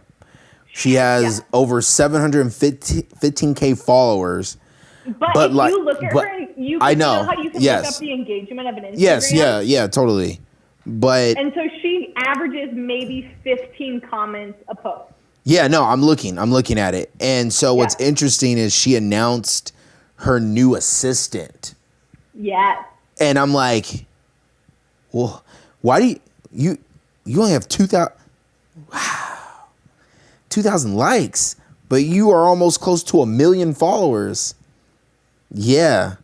Because there's a good chance that at this point, about 500,000 of them are bots that she has paid for. Yep. I'm telling you, when you get the time, and you have the time because we're quarantined, look into all of it. Like, that's just it. Like I said, I don't want to give her any more publicity, but it is so fascinating to look into because it is just like a constant circle of like, what is happening here? It is so dumb and stupid. Honestly, this is exactly the way to make it now. Is you just gotta fucking just put on, like, fake it till you make it. That's the epitome of this. You just like you do this. You make yourself look super huge, and then everybody kind of looks at it, and then even though half of it's all just fake and a facade, and you just kind of put on the show till it all crumbles, and then everybody loves to watch you crumble, and then you get famous off. It's infamous. She posted a tweet with like a really anti-Semitic cartoon, And then she posted an apology that took her 4 different revised apologies to actually get it right, because she kept saying, if I offended you, and it was like, you offended everyone. Let me see her It was a Twitter really horrible real quick. cartoon. I gotta see this girl's Twitter. So she recently got back into Twitter. She hadn't been in Twitter for a while. And so she, on Instagram too, I think part of the reason she's been so successful for so long is she rapidly will delete any negative comment on Instagram that she can. She probably has somebody hired to do that.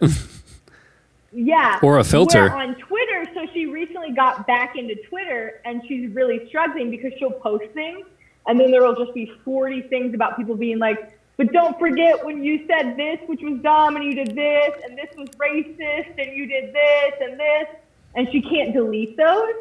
Because like 2 days ago, I posted a thing on Instagram about this girl who lived in England who was also an Anglophile, which is like someone who essentially really likes like colonial type art, but it was like a Black woman, and she was like, oh my gosh, she's like, I think it's so awesome because she's changing the tides because she likes this also. And she literally put in the comments, it's like Hamilton, which she quickly edited because someone was like, what do you mean it's like Hamilton? Do you mean it's just like Hamilton because it's a Black woman, where it's normally you, a white woman, who likes it? Like, that's not. Yeah. Backtrack. backpedal. And then she immediately edited out, but now that she's like so fucking insane, everyone instantly like screenshots everything. It's like, we don't forget, like, you did that, you said that, you're so dumb. The internet is ruthless. And like, but yeah, that's what I've been doing during quarantine. What have you guys been doing? Not that. I'm looking at pictures of her right now, and like she's very like normal looking, like nothing special. Yeah. There's absolutely nothing special about her. Yeah, I don't even see why like she would even blow up in the first place. Well, of course it was fake, but even like the only thing that's so she's like my age now. She's 28. As like a 20-year-old, she was like a cute little blonde. Actually, she was brunette at the time. A cute little brunette girl who was like at Cambridge, and oh my gosh, how whimsical all these things were. But now it's like she tries to do the same thing, and it's like, it's not the same when you're 28 years old. Like, you're almost 30, and like, it doesn't work the same. Yeah, that's true. Everybody's a lot harder on you. She must have deleted her Twitter because as much as I keep trying to put it in exactly. Oh, no. So it's Calloway with only one L for her Twitter. Well, and then that's just it too. So she released. So there was this big article that came out against her last year. That like the ghostwriter of all her shit wrote this article about her. And then she, a month ago, decided that she would give out a rebuttal, even though it had been like 7 months. And so she charged $10 to read it, and all the money went to charity. And all the money went to like charities for like COVID-19. And she was like, yeah, look at all this money I used for COVID-19. And then like 3 days later, she was caught like having a 20-year-old come over to her grandma's apartment that she's living in. Her grandma's not there. To like hook up with her, and everyone was like, yeah, all the money you raised doesn't really say a lot when you had like a 20-year-old come to your grandma's like retirement village to like fuck you. Like it doesn't that doesn't even out. This is where we're at now. Yeah, wait, what is her actual Twitter name? Because it's Caroline Calloway, but only one L in Calloway. Yeah, I think she literally did because I put that in and I can't find it. There's no way she deleted her Twitter. Do you think, because how many followers does she have on Instagram or whatever? 715K. Oh, so actually not as much as I thought. Because if so, she's probably because everything you're saying sounds like it's almost like staged in a way, like she's doing it to get the publicity at this point because she knows she's the enemy. She's now at a point where I definitely think she is very much by the mindset where she's like positive or negative publicity is publicity. Yep. Yeah. Yep. And she doesn't care what it is, but she's getting, no matter what, right now, she's getting the attention, and whatever she does, she will get attention, whether it's positive or negative. She will get that. As of this conversation right now proves. No, she definitely, yeah. But yeah, it's interesting. I guess we're just going to start being... Wow, everyone is like teeing off on her ass. Yeah, people are not a fan of her. I think I sent you her Twitter. If you still have the same no, number I found it. I found it. It's so funny. Yeah, I was like, if you still have the same number that I have from like 6 years ago. Oh, God. Oh, damn. So I guess we kind of talked about it, like, but I'm 28, you're 28, Blair's 29, this girl is also 28. You were saying that, like, getting older, it's like what her behavior right now is not okay, which I even think even if she was like 20, it's still like not okay to, do Be all anti-Semitic, the anti-Semitic and racist stuff and all that. But kind of a side note from that, as a 28-year-old I know, now Raven. approaching 30, what do you feel like has kind of become more taboo to do? Like even for us, like starting this YouTube thing, like last year we were 27. I feel like this was kind of our last chance to do it, because if we were to do this when we were like 30, everyone would have been like, oh, what the fuck are you doing? Like 30-year-olds starting like essentially a podcast. But the crazy thing is, we don't look our age. No, you don't. So I will say, one of the things you have in your favor is, like, if I tuned in and didn't know you, I would not know you guys were like pushing 30. Yeah, I know. Shit. But thank you. You call this out. I don't know. Some of the taboo things, I think like one of the I feel like one of the biggest things for me, and this is like a personal thing because I used to do this a lot and still have in recent times, like a taboo thing would be going out or like being with friends and like getting too drunk. Like I feel like I'm beyond the age where like that's like it's I'm not 20 years old anymore where people are like, oh my gosh, you accidentally got too drunk. And now I'm like at the age where people are like, you should know that's gonna get you yeah. drunk. Totally. Whereas like I feel like I'm better about it now, but I still have times where it's like all of a sudden I'm like, I don't know how I ended up so drunk, and people are like, yeah, well maybe you should have. Like, yeah, there was definitely a time Joe and I went out every weekend, but we don't drink though. That's the crazy thing. Like, so we're just naturally high. So I mean, we were going out, but we weren't drinking. So I do like big like collegiate football tailgating. And so I did the whole month of September, though. I was like, I'm not going to drink because I normally get like so drunk at these things. So I'm just going to spend the whole month of September. There were 3 different like big college games. Like one of them was the Iowa State game, and like ESPN like game day came to one of them, but I was still like, no, I'm not drinking. Like I need to stay sober through all of this. And it is like weird though to like be at things where it's like, you know how drunk you would normally be, and then you're like at them and you're like, oh no, like I'm still having so much fun because these are things like that I like to do. You're like, but there is definitely like a different vibe when you're sober. Like it's not as drunk as you want to be. It's not the exact like I still had so much fun because I enjoy watching football, and it was like this big game and all of these things. Mm-hmm. But I was like, but normally, like by the time I was watching football, I would have been like, what, 6 beers deep? 6 beers deep. Woo! And I've had 0 beers, and so now it's just like a very different thing. Yo. Yeah. No. Yo. Because even like, I guess kind of shamefulness comes to mind, because it was funny. Eli's here right now, because he, at the beginning of this year, January 1st, he's like, this is the year of fuck it. Fuck it, man. Fuck it.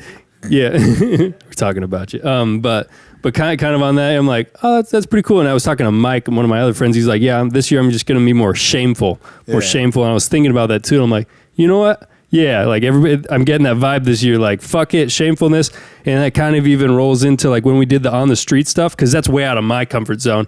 I guess I would call myself like I would never like go up to people and just like ask them questions and stuff. So like that was big for me, because like that's very like you talking about like shameful, like if you ask them the wrong question and they come back at you with something and like how you handle it and stuff. But like, I guess same with this, the shamefulness. Is there like anything that now you think would also be kind of shamefulness that you would want to do, but you can't because you're getting older now? Yeah. Well, and not shamefulness, but I totally know what you're saying, because so like that month that I like was like, I'm not going to drink.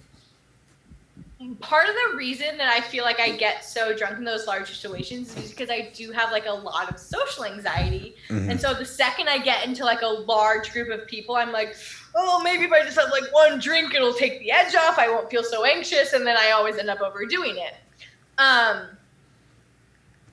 Haha, it's so fun.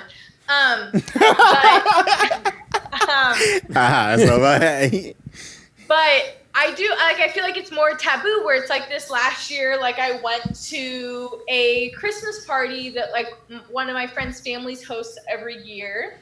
And they're always like, oh, it's such like a drunk shit show for everyone. And I was like, especially shit show, and ended up like throwing up everywhere because I got super drunk.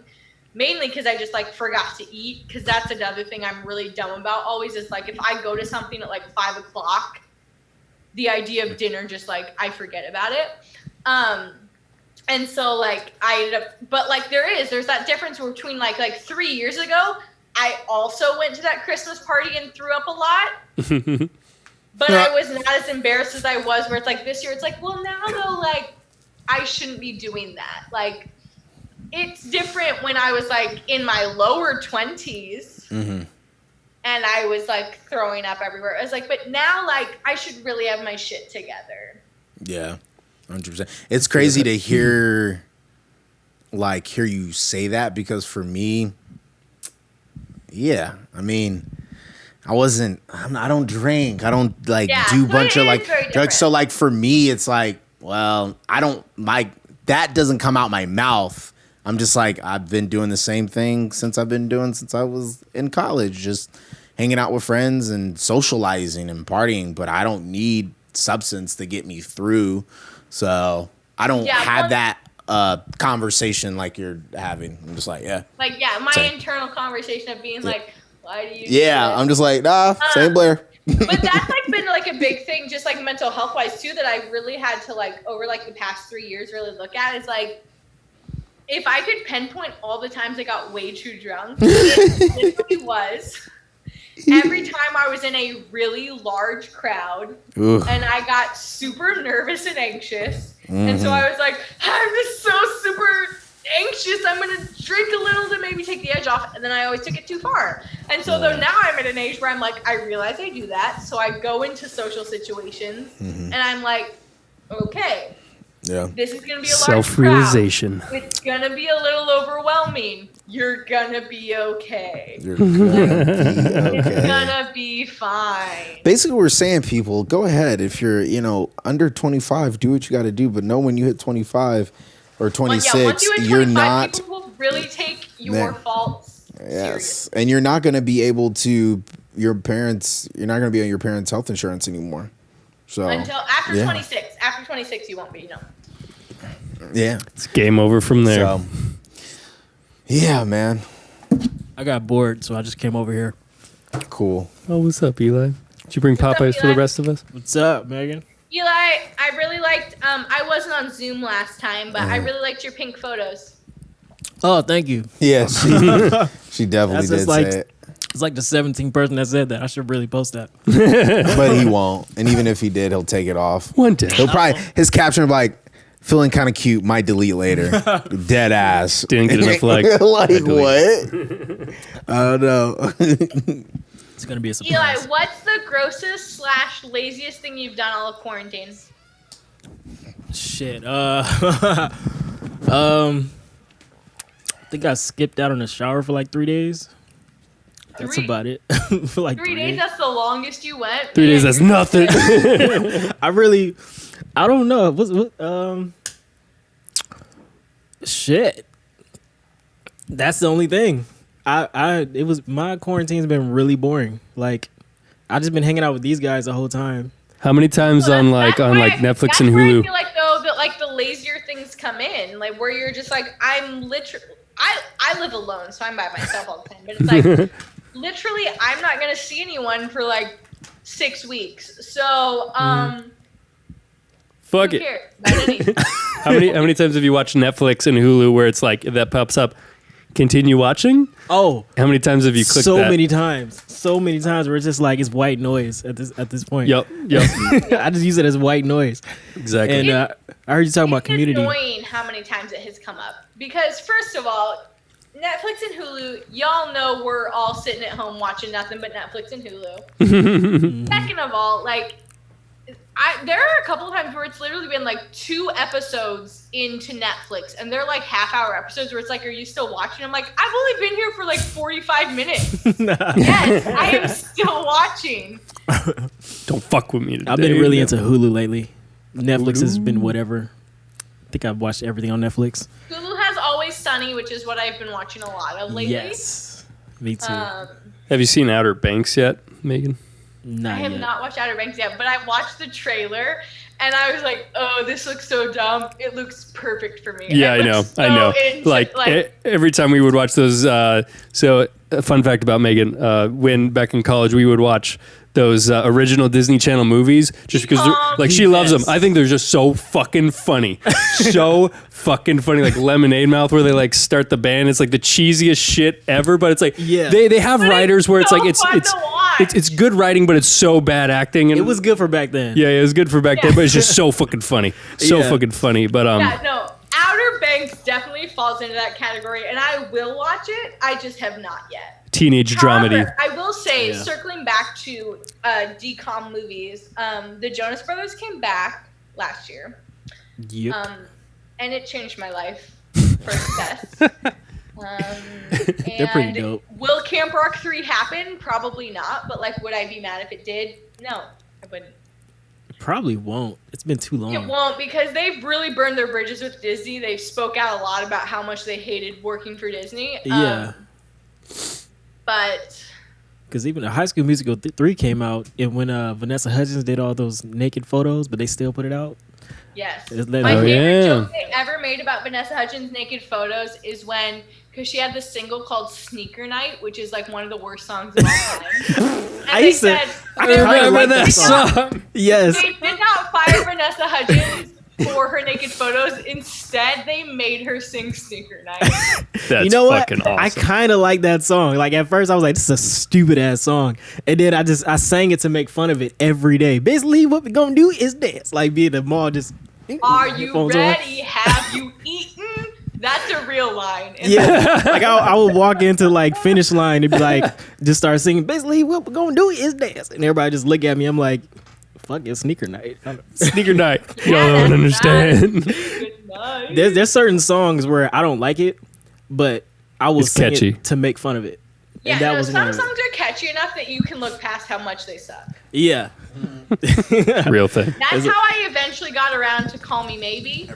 Also, Party in the USA. When Party in the USA first came out, I was like, this song sucks. And then eventually I was like, you know what? This starts every party. It's fine. I'll listen to it. Yeah, if you hear it enough, you'll start listening to Yeah, it. but everything's good though. I use restroom. I just checked.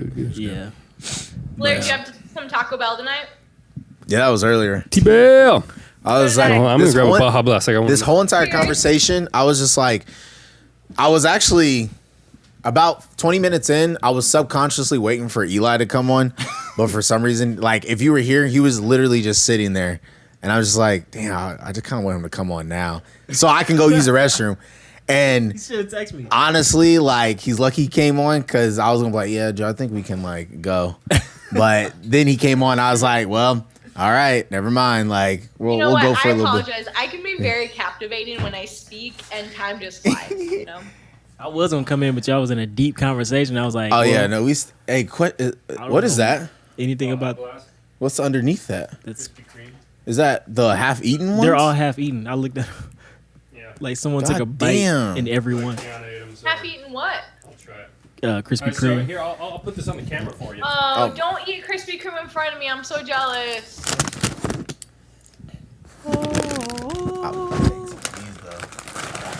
You know what? Fuck you, Joe. Monster. Oh, that chocolate glazed one. Why did someone take one bite out of all of them? Yeah, I saw that. I don't know, bro. That's the most evil thing you can do. I don't know. At least cut it up, and then, but don't bite it. Eat like half of it. One bite is somehow grosser than half of it. Yeah. No. Yeah, there's a lot of Krispy Kreme runs. That should be like one of our many first like sponsor deals is Krispy Kreme, 100%. I drove by a Krispy Kreme today and I almost stopped because I was on like a cross city tour to find all the wines for my virtual wine tasting. But I didn't end up stopping, and now I'm sad. I should have. Maybe I'll go tomorrow. I gotta listen to Sneaker Night now. How does that? Sponsored by Sneaker Night. Okay, that so taste? speaking of Sneaker Night, the reason I know of Sneaker Night and I love it so much, there used to be this Canadian show that was called Video on Trial, and I would watch it on YouTube, and it's essentially different music videos that are like on trial, and they would make fun of them. And the Vanessa Hudgens Sneaker Night was like my second favorite one. The number one favorite one was when they did Little Mama lip gloss. That song. They would just essentially they would take like each music video like scene by scene, and they would be like, "What's happening? What do we do? What are we doing here?" And then Vanessa Hudgens one, which also or not Vanessa Hudgens, Little Mama one, which obviously lip gloss is already a great song. My lip gloss is popping. My lip gloss First is time. cool. All the boys be jocking. They chase me after school. Oh my God, stop, Megan. Such a catchy song. But it was, if you can find it on, I don't know if it's still on YouTube, but the video on trial is so funny for it. My lip Gotta gloss. check that out. Man, Blast from the past. I hate TV. Yeah, with Hudgens too. There's just like this one comedian. He's sitting there. He was like, "Hey, what do we get? Like, I don't want to know everything we're gonna do tonight, but can you just tell me like the basics of what we're gonna do tonight?" And then it was just like the scene that's like, basically what we're gonna do is dance. She's been wilding out during quarantine. What's your favorite original Disney Channel movie, Megan? Oh, That's a I hard already know that one. Oh yeah, I definitely know that one for me. Blair, what's your favorite? No, I'm playing. I don't know that one. I do. It's damn. I do. I mean, fuck. I don't know. Like, come back to me. I have to like narrow it down. Luck of the Irish. Oh, that's a good one. I just showed that to my students God right damn. before we That was went to classic. spring break. And so I love the Disney Channel original movies right now with Disney Plus because I have like 10-year-olds who have never seen any of those movies. Hocus And so I get to Pocus, show for them to them example. like they're new. Yeah. And Luck of the Irish, it was a big hit. It was a big hit. Yeah. The Don't Look Under the Bed. I really did enjoy that. That was my favorite. The guy who played the Boogie Monster, Yeah. The Boogie I used to have a Monster. huge crush on him. Yeah, man, that movie was Don't Look Under the Bed. Then there was You can hide under my bed. Then there was the movie where it wasn't Smart House, but it had a smart house. Oh, you're talking about Ava or what the hell's her name? Yeah, it was something like it had a smart house that like end up coming alive. Yeah. Wasn't that Smart House? No, I'm no, pretty that's sure smart. that's Smart House. Really? Yeah, I think it's called. Oh no, Right it is here, Smart it's House. Smart House, yeah. guy No, in but Luck see, of the okay, Irish. I was mixing something else in my head as I was saying it wasn't. Yeah, I was like, mixing. I'm pretty sure that's Yeah, it's Smart called House. Smart House. Ooh. Yeah. Y'all remember Up and Away? Yeah, I was just about to say that. I Up was and like, Away. Yeah, that Up and Away. I don't remember that. What was that one about? Superhero. is a superhero movie. It was a black superhero It was family like a too. black But he family. actually didn't end up having superpowers, but he was still like a superhero. Yeah. That was the It purpose, kind of sounds guys. familiar. That was the purpose. And then, You don't uh, need superpowers to be a Another one superhero. Another one was Jet Jackson. I was a Oh, yeah, big Xenon was like one of my I favorite know. movies in the Zoom, world. zoom, I zoom. used to like every shirt I had, I would literally like rip holes in the thumbs. And then Halloween Town. Halloween Town was Yes. Oh, that's really- that duh. Yes. Yeah, Halloween Town. Duh. That's a given. I loved Halloween Town. I recently on Quarantini, I did like a giveaway where I was like, if you can tell me what the balloons behind me mean, I will send you a surprise. And the balloon said Trappa, and only one person was like, it's a part backwards, like from Halloween Town 2. And I was like, that's exactly what I meant. Damn. Yeah. Duh. I think the number one for me will always be High School Musical. It will always be High School Musical. That Really? Honestly, yeah. it is really like like as much as creative people like to wave. make fun of it now, like it kind of started it all. Yeah, Like, Yeah. Glee and all that they shit. make so many musical type things now, but that was the first time they tried it, and it really worked. Right. When I saw High School Musical, I was like, I gotta move to LA. I need to be. I should have been in that movie. Like, that's when I could. So sing. that was the that was a big that- turning point for you. That's what triggered it. I was like, man. And then when High School Musical 3 came out, I was like, I think a few years later, I just moved out here. I was like, I can't miss another hit like this. I need to be in a movie like that.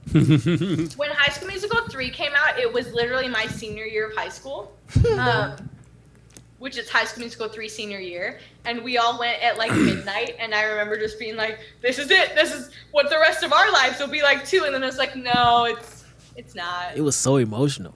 I heard that school still does tours and everything, and people still I would pay come out. $100 to go tour that school. Easy. Oh man, It's out. Is it close to here? Do you know where it's at? It's in Albuquerque, New Mexico. Oh wow. Oh, thank you, mate. where they also do interesting filming too as well. And now I also hosted a watch party for High School Musical 2. Because that one premiered on Disney Channel. High School Musical 3 came out in the theaters, and I literally like invited people over just to watch it. I did the same for the Cheetah Girls. Oh Cheetah Girl. Like everyone They wore took- Going Cheetah prints. together. They took the world by storm. They did. Keep in mind too. Well, I have always argued that because people were like High School Musical, the first Disney musical, and I was like, no. Cheetah Girls were the first Disney musical. They came out before High School Musical, and honestly, a lot of their songs were better. Breaking Free was phenomenal. Breaking free. But as a whole, the songs from Cheetah Girls were better than all the songs from musical. Yeah. Was That's So Raven before Cheetah Girls? Or was that it after? was Yeah. like in the middle. I think it was in the middle. Oh, okay. it was in the middle of Like everything. that came out, and then Cheetah Girls came out, and then That's So Raven kept going, and then Cheetah Girls 2 came out, but then Raven wasn't in Cheetah Girls 3. They said because she had problems with some of the cast members. Of course. I It's like think so. she's And then gonna- Cheetah Girls 3 didn't do as well because who wanted to watch Cheetah Girls without Raven? I didn't. Exactly. Exactly. Yeah. You know, it paved the way for like That's So Raven and like Proud Family, all that. It was like when Dr. Dolittle came out, like right after Dr. Dolittle came out, Disney Channel picked Raven up and what's Penny Proud's voice actor name? I don't know. Kyla Pratt. Kyla Pratt, yeah, picked her up. And then Stink Smart Guy came out, was like finished, and they picked up Taj Mahari. It was crazy. Yeah. Smart guy. That was my shit, This boy. is a smart guy. Yeah. I didn't even know they were sisters, like sister, and them were like brother and sister for the longest. love I did sister. not know that. I was like, I oh, what? spent most of like from the age of like 9 to like 13 just hoping I was gonna just at the mall meet a twin I didn't know existed. It never happened though. I always wanted to be a twin too. Still waiting. I want a reboot. Yeah. Sister reboot. That would be dope. They better do it, man. Tomorrow or whatever. Yeah. What are they up to? Anybody know? I know TJ chilling. he did a TV show called Baby's Daddy. Baby Daddy. And it yeah. was really good. I actually liked it. It was cool. Oh, Did that 6 was a seasons. really good show. It was. And Tia did a show. I can't remember what it was called. Oh wait, The she's game? on. She does some Facebook show. I remember this now. It's some like weird Facebook show that you probably never heard of. If you go to like Facebook Watch, there's like It's probably those really never heard of. random shows. I remember seeing her face. That's right. She's like hosting one of them. Yeah. Yeah, man. Something like that. That was Luck of Irish. I totally forgot about that one. Do you remember The Life Luck- Size? Yeah, no, the Luck Yeah. of the Irish. So Ryan Merriman was like peak Megan Hugs love of her life. Was and Honey, then I Shrunk the there was Kids originally? a Lifetime movie That came was a big out, movie. That was an actual movie. and he was like, Part of Disney, it but was, not on it their was a channel. typical Lifetime movie, and he like abused his whole family and was like beating all of them. He was like the teenage Let son, me see what the fuck they're and then doing I was like, oh nowadays. no, no, and then I could never get over it. Let's see, look. Yeah. Life Size 2 was another one that I liked. Oh, Life Size. Life yeah. Size. Life Size. The first one, I mean. Why did I say Life Size 2? A second one came out though, didn't it? Or are they still filming it? I think it did it come out?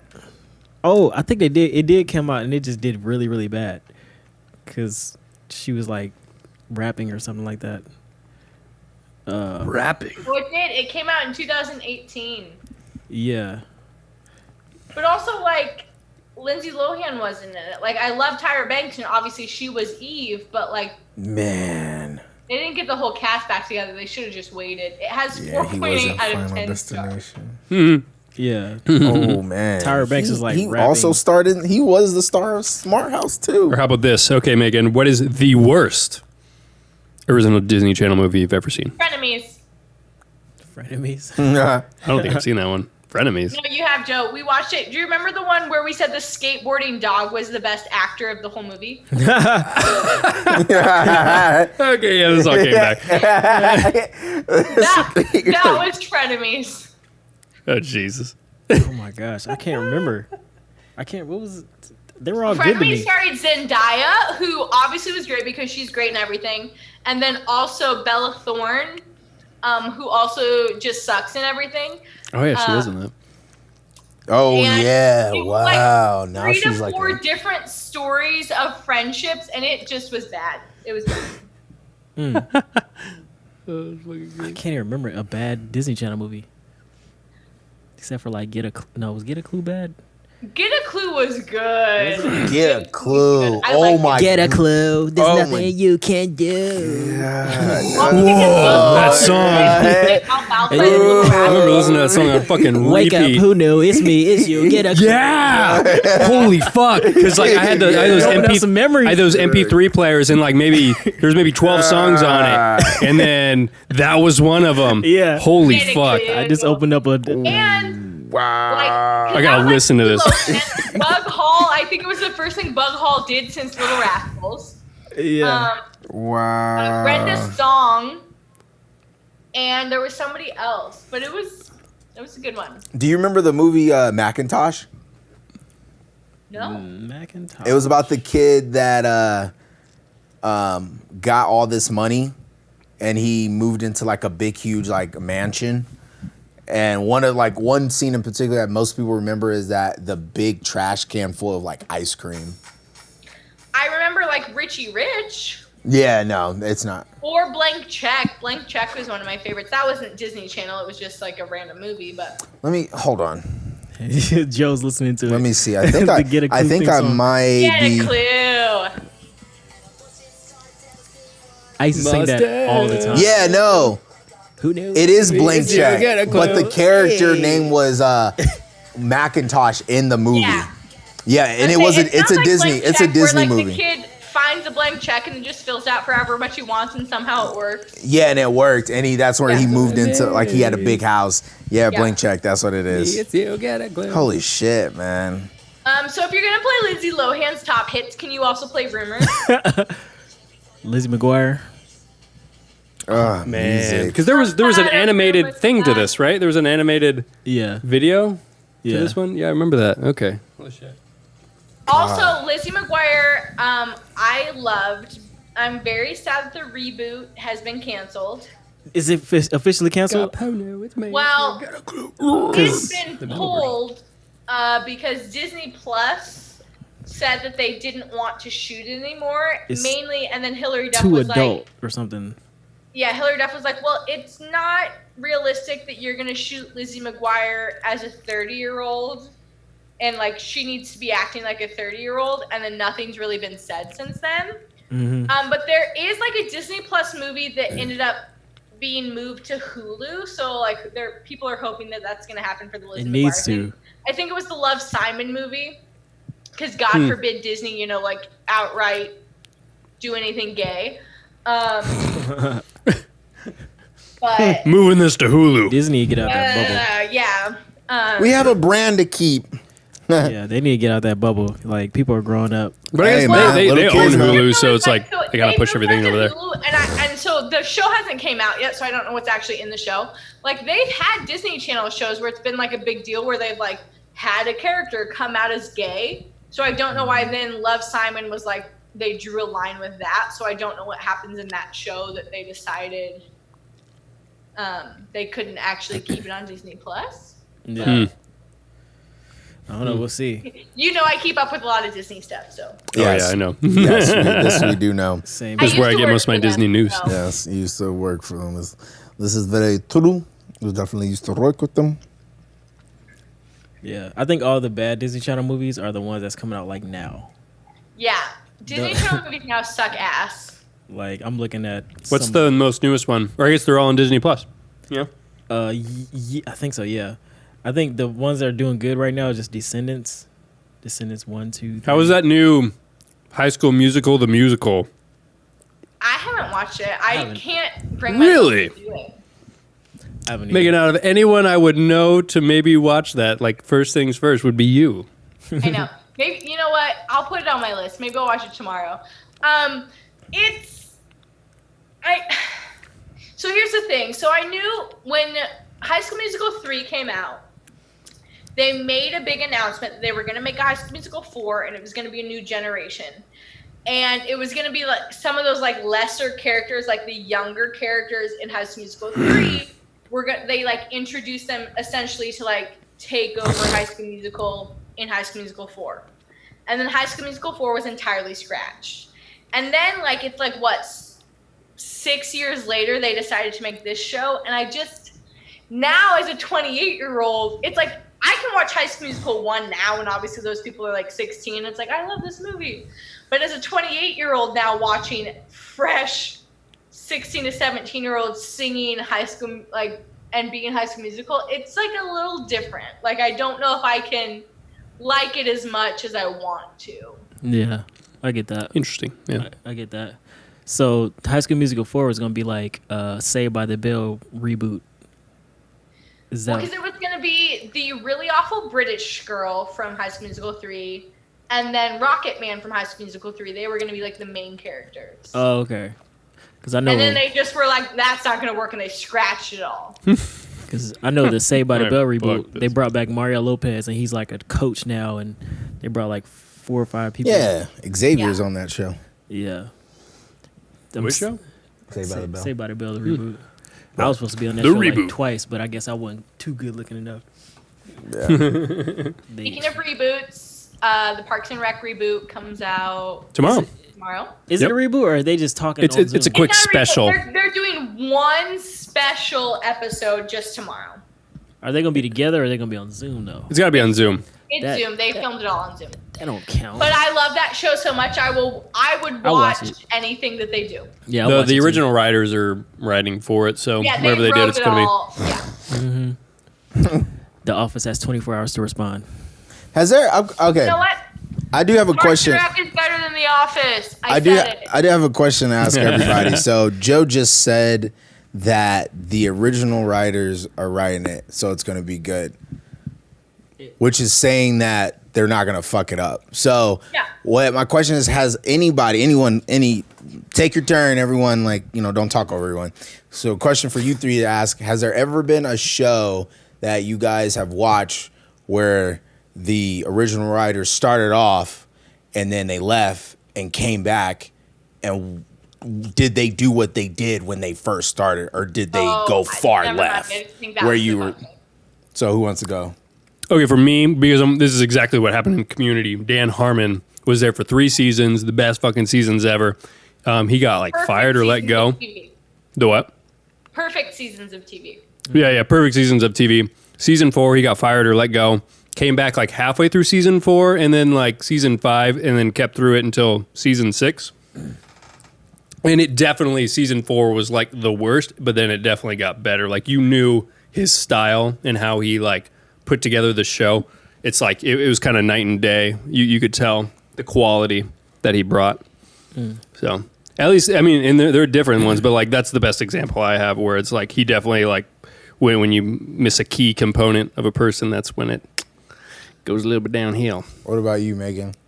My biggest one, I think, a big one is Saturday Night Live. So like Lorne Michaels was gone for like 3 or 4 seasons in the late 80s. Yeah.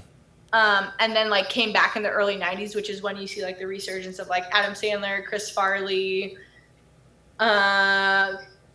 Maybe that might have been Chris Rock was in the 80s. David Spade.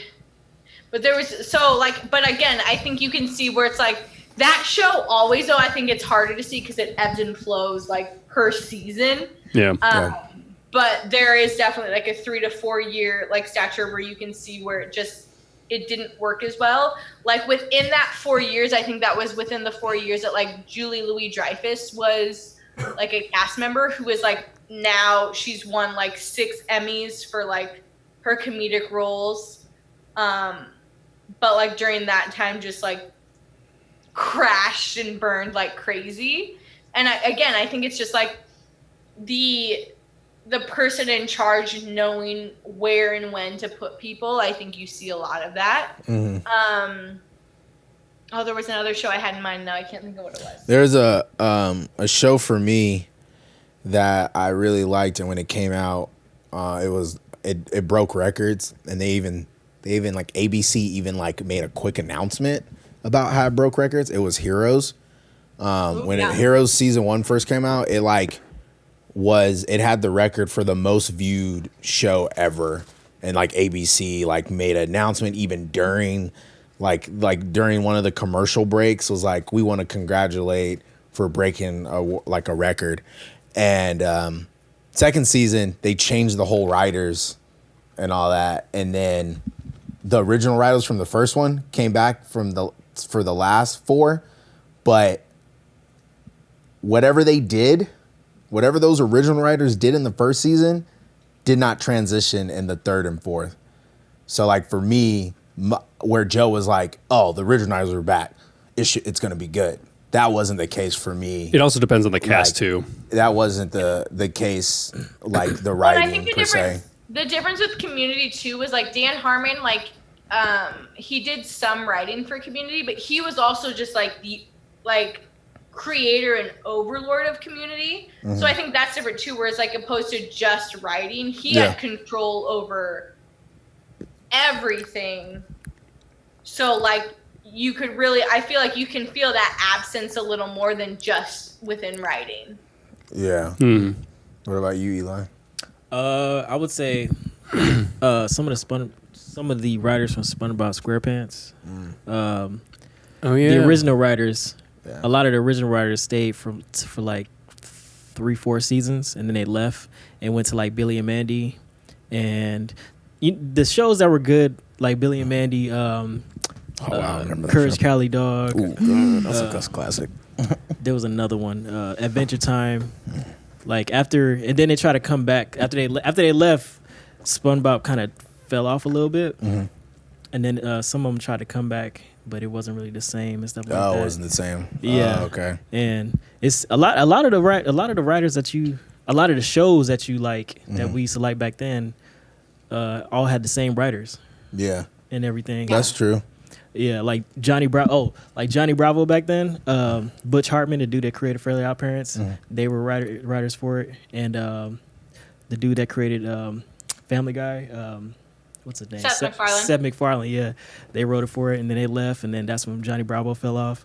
So yeah, crazy how when you lose someone like that, and you can see because they get tired of like just working for people. They want to do. Well, I think like out of this conversation, the biggest thing I would say is like writers do not get enough credit. Yeah. Where if I looked at like 3 of my favorite like sitcoms in the last like decade, I would say like Parks and Rec, The Good Place, and definitely. I don't know what the third one I was gonna say is, but like Mike Schur is like a writer on those shows. I'm glad you know him because I'm like the only person that probably knows him. I thought I was the only person.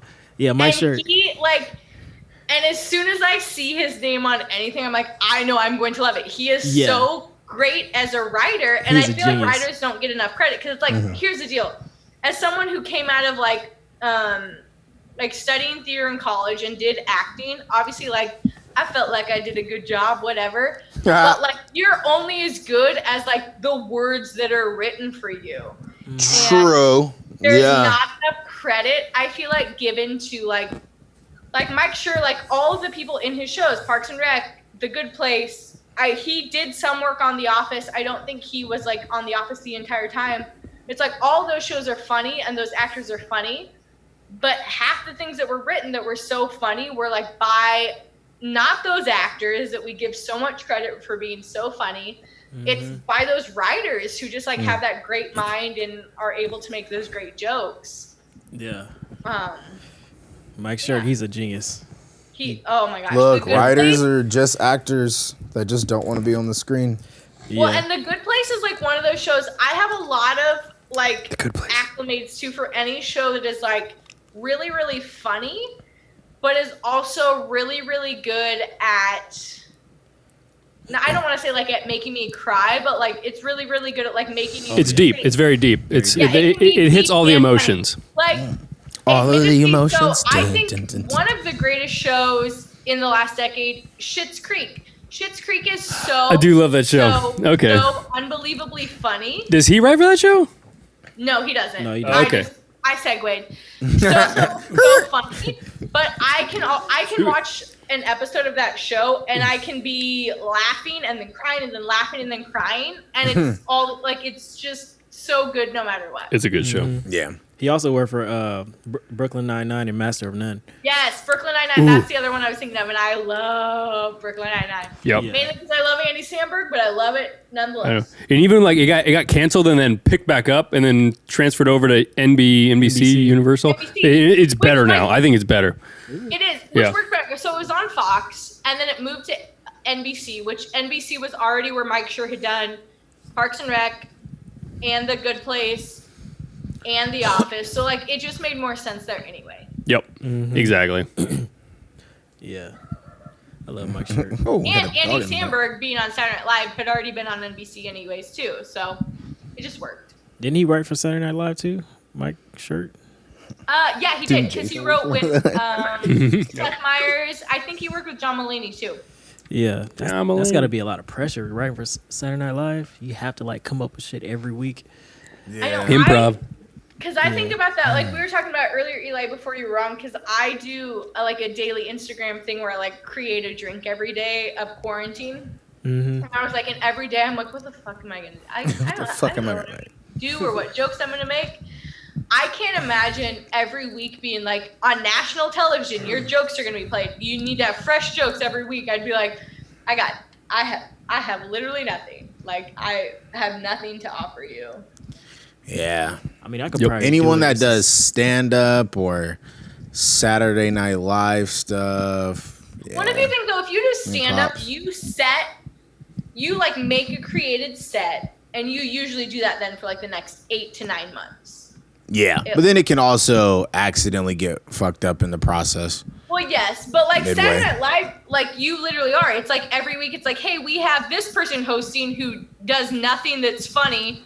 What are you gonna write for them? And you're like, they've never been funny in their life. I don't know what I'm gonna write for them. Like, Eh.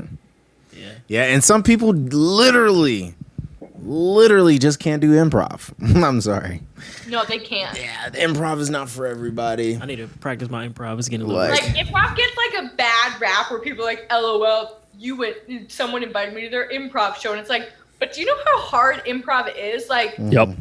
Yep. not only do you have to have literally no shame, You have to no be shame witty at and all. very quick, and But you have to think also- so quickly. Like I think that's why a lot of good stand-up comedians come out of improv is because, like I said, like they have their show set that they will do for like the next 8 months. Like you said, they could be doing that show and then someone shouts, "Take your pants off," and they Yeah. have to also be able to quickly be like, yeah. Yeah. "This is what I'm Well, gonna see, say." another thing too in improv, you have to, you can be good at improv, but you got to also Be a team know, player. you also, a team player. You can't just like, Eli can talk about an iPad and then I can't just go off and start talking about something completely different. Like Exactly. it has to make sense. Like we got to segue to me talking to like something else. Like Yes, and. you really Yes, have and. to like you got to understand who you're working with and stuff like that. Have you guys? Okay, this is not like for your webcast or whatever, but there is a movie called Don't Think Twice. Sounds And it's written by Mike Birbiglia, but it stars like Keegan Michael Key, I think twice. the person who plays Britta on Community, Jillian Jacobs. There's a bunch of different people in it, but it's essentially about that. It's like the kind of camaraderie of an improv group, but then it looks at it, the camaraderie of it when like one or two people get pulled to go on to like something like Saturday Night Live. Yeah. It's such a good movie. Like, even as someone who never was like high stakes like that, like just being like an Iowa Western in the theater group, like it felt like that where it's like, yeah, like, oh my gosh, I'm so excited that you got that role, but like also like I like felt like maybe I deserved that. Like, but Oh, it's like yes. that, but like such higher stakes, and I feel like anyone who's ever had any background in theater will like just watch that movie and be like, no, I get everything about this. I'm gonna check it out now because I was supposed to check it out a while ago and then it just disappeared. Like I seen previews for it like everywhere and then it just disappeared and I was like, oh, okay, well. It's so like I said, like Okay, it's one of those things where it's like if I told someone who's never had any background in theater, they'd be like, yeah, I guess the movie was okay. But anyone who's ever felt anything like that will be like, no, I get every emotion of this, like 1,000%. I do. Like, I miss theater. I'm not gonna lie. I do. Like I definitely came out here for film, but I do miss more specifically the Iowa Western. Like just the I think I miss it. I miss it. Where they lie. talk about theater, and I was like, to me, like Saturday Night Live would be like the ultimate goal, and they're like, oh, because of comedy, and I was like, no, because like with a theater background, to me, Saturday Night Live is the ultimate goal because you get the best of both worlds. You get to be broadcast like worldwide, but you still get the excitement of live theater. Yep. Yeah, live theater. Yeah. Like anything could go wrong. Yeah, right. Anything could go wrong. And it's just like anything could go wrong, and there's just that energy of like, what if someone fucks up? We're gonna do who's it gonna pick anyway. who's slack? Let's go. Who's gonna fuck up? Oh shit, she lost the line. Change, go. Yeah, like, and that's the excitement of like live theater that I feel like you don't get in a lot of things that are filmed, obviously, because it's like, oh, we'll just do another take, and it's like, no, I like thrive off of that. Like, oh, if I fuck up, everything's ruined. So one of my last shows at iDub was the Laramie Project, and obviously sometimes audience can tell if something's off on the show, but there's ways that you can kind of make it seem like, nah, this is part of the show. But the actors in the show, oh no, we definitely know when someone mess up a line. Oh, and there was like one time this chick, she just had this way of okay, I'm not gonna say her name, but the way she acted was like this. So, and then he came over. So the thing is, that is okay if that's what the scene called for, but the scene did not call for that type of like style of a moment of acting to project a line. I know exactly who you're talking about, and I don't even know. Yeah, and so what's worse is that the way the director had set her up in the play, there was when her lines came up, she was standing at the top of the stage. Like we have the stage, and then we built a stage, and it like climbed up, and she had to stand on top of a chair, and I was off to the side with the group. If you're looking at the stage, I was on the right hand side, and as soon as like. So we don't have like obviously our Western's not like expensive, like they don't have lots of money, so we don't have like lapel mics or anything. Some of us did, and some of us don't need it. But you find ways on stage to kind of like low key talk very quietly when you're in a group because people can't see you and your mouth's moving.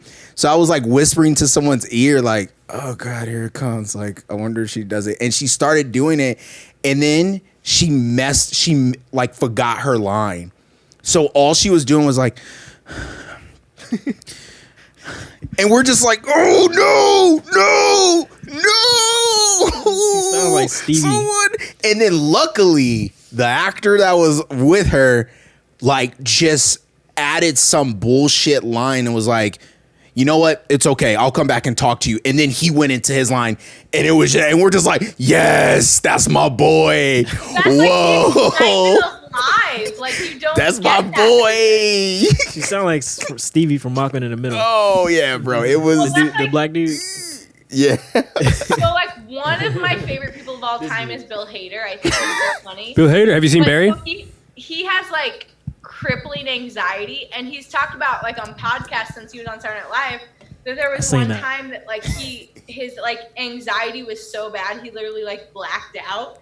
And Yeah, I seen that interview. someone literally walked him out because he could not see anything, like onto the set of a sketch. And he like delivered his lines because he like knew his lines. Yeah. But like I literally couldn't see anything. Someone walked me out and I did this, and then they were like, ah, and the sketch ended and they like walked him off.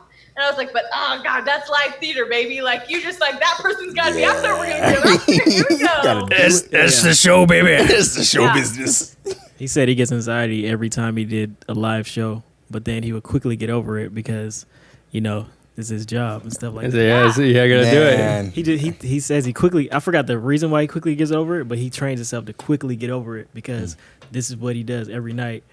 And You have to. Honestly, even for this show, like the first 3 times, I would get nervous because it's like this is live and it's like who the fuck knows what's gonna happen. Not many people are watching, but it's still like live. But yeah, nowadays it's just kind of like hope it works tonight. Hope it works. Hold on, we're having technical difficulties. Yeah, anxiousness. No, that's all gone. I think it's good to do stuff like this. Because like he also said, because like Stefan was like one of his biggest things, and like the thing everybody always joked about with Stefan is he would like giggle and go like this. yeah, He was like, that was actually like one of my biggest like anxiety tics is I would get nervous and I would cover my face. yeah, because they would make up Like, lines. And then everybody thought it was just like really funny. He was like, so then I was just able to be like, oh yeah, no, this is just like a funny joke that I do where I go like this and I cover my face. Yeah, because he'll be on Weekend Update, and then some dude, one of the writers, will just make up a funny line, and have him read it, and he'll just start cracking up, and he just does this every time. It's so Stefan. funny. Yeah, man, I love. Yeah, live theater is it's not for everyone. It's not easy. But there's do. just, like you were saying, there's just some sort of like energy that comes off of the idea that like if I mess up, like you can't take it back. Like, Can't that's cut. just- Can we start over? No. we're like maybe in rehearsal you Push could through. probably do Push that, through. but man, there was that same show was directed by Mora, and LOL, Moira. I literally told her straight out, I was like, look, I might mess up on this line, and she was like, okay, well, you just better figure it out. I was like, I'm just letting you know, because there's a line in the show that I had to say really, really super fast. And I told everybody, I was like, there might be a time it's gonna happen. But luckily my back was turned towards the audience, so I didn't have to like actually look at them and mess up on the line when I said my line. And so sure enough, one of the nights I like said it and it definitely messed up. And like some of the cast members next to me was like, oh, there it goes. I was like, I knew it was gonna happen. But you kind of like fucked yourself over on that because Oh, yeah, I know. Brain, you said I might fuck this up and say this. Of course. You said you Of were course. going to. That was Of just it. You course. were going to say that. But I just know where I was at the time, talent wise too. So I'm not gonna like sugarcoat and try to. Joe, Make do it you want to soon. talk about the one time you decided that you were going to be an actor at Iowa Western? Hold the fucking phone. Yeah. Not that I decided, but I Yes. was mainly forced into it because acting is a requirement for a theater degree. Yeah, I know. I'm of a tech background. That's just And so yeah, I had to take an acting class, which was good. It got me out of my bubble. But the thing about taking an acting class is you're required to audition for a show, which I That's did. how I ended up at Iowa Western at all. So. Yep. So yeah, got the part and got like the most lines in the fucking show. Yeah. And that was the whole Okay, thing. most lines is a stretch, but you had a lot of lines. Wait, who did you play? I thought it was like half Who'd you play? Danforth. Oh, so Because I mean, John Proctor maybe had like John Proctor maybe was a little definitely bit on- more, Like he probably but- there was 2 scenes where he was Crucible, not on it. arguably the best show we did in all of Iowa Western. and I fucked Definitely, it We up. have a lot of lines. Yeah, I know John Proctor was definitely one that was too much. I remember like I told Maura that I couldn't do the show, but she made me audition anyway. But I couldn't do it, so I did. I just auditioned. Shout out to you, Megan, for helping me fucking the show too, rehearse where I that was talking shit. earlier, where I remember auditioning and I was like, Abigail Proctor, that's like the main girl, because I didn't want to be like the old lady Yeah. who's like married to John Proctor. I was like, Abigail, that's like the main role. That's what I want. And then like I auditioned, and then Alex went up and auditioned, and I was like, Alex is getting Abigail. So what am I gonna get? And it was like that was the epitome of like being like, I'm so psyched that she's getting this because I watched her audition and she's so perfect for it. I was like, but also like I wanted that role. Like, ugh. The one thing that So bad. one thing that made me like where I might like so if you ever if you've ever played once or seen any like Madden or NCAA football game and they have ratings of like how fast someone is and stuff, when it came to musicals, my rating for me just dropped because I can't sing. So I was just like, too. damn, And I man, feel there's like I no can't way. I really want this role, but I just can't sing. But I know my dancing is gonna help me like get a maybe one's little speaking role or something. But yeah, musicals are fun, but I just can't sing like by myself. I can sing with a group, but Not to name names, but I once in a musical got cast lower than So, Casey got cast. See, I don't know what's going on. I'm not like the strongest in theater shit. as Moira put in my letter of recommendation to UNL, where I didn't get accepted, probably because of my letter of recommendation from Oh Moira, shit! No way. that said she's an okay singer, but she'll never be a solo singer. Are you so? Wait, no, she didn't. She put that in my letter of recommendation. It's fine. Oh. Everything worked out okay. I mean, that's the industry for you. Dead ass Yeah, honest. it really is. But like, and again, I know I'm not like the greatest singer. Obviously, like when we did Fame, like Alex is a phenomenal singer. I'm not Yeah. that great of a singer, but I'm an okay singer. Yeah. But it's like, but Casey, like I can't Kansas really City? sing. Kansas City? Is that what we're I talking? can't really sing louder than she can. Like I don't know. Like. Okay. I've moved on. Yeah. I've moved on. I did a virtual wine tasting tonight. everything is And- fine. I have already finished 2 Everything is bottles. fine. Right. Yeah, I guess it is getting close to 10 at least. Oh, it's almost midnight your time. Holy shit. Yeah. Yeah. Damn. But Yeah. yeah, we'll wrap this up. Thank you, Megan, for you. sharing us your quarantine stories. Anything. Talking about And Disney I'm and shit. around, So, That was it was good seeing you. Yeah. see you guys too. Wait, where you live at? Iowa. I live in Des Moines, Iowa. I thought you lived here. I did not. No, I live in Iowa. It's 11:57 here. Oh snap! Hell yeah. If we still got anybody watching right now, make sure you go follow her Quarantini on Daily. Instagram. The what? At Quarantini Daily. At Quarantini Daily on Instagram. She tries a bunch of different drinks every day, and it's pretty funny. Yes. So yeah, check it out. Do we even have anyone? They get real Oh, we got a gross. couple people. Yeah. They get real gross. Hell yeah. Well, thanks, Megan. And we'll talk to you Bye. soon. Bye. Deuces. So long. Bloodbath. I don't know how to leave the. Oh. I got you. Boom. Boom. Okay, everybody. Well, Yes. thank you. I know this went on. This is probably our longest one we've done. Because I jumped in. Yeah. Really jumped in. I extended it an extra. Yeah, I was definitely about to like, hey, I think we should call it. And then he sat down. I was like, oh, we can go for Yeah, like it's- one more hour. It's cool talking about iDubbbz. We had pretty much everybody iDubbbz here. Yeah. But yeah, everybody keep check out our new No Internet skit. All of us are in it. It's pretty cool, and it's growing on YouTube right now. We have another skit we're shooting tomorrow, so that should be up next weekish. I don't know. We'll see.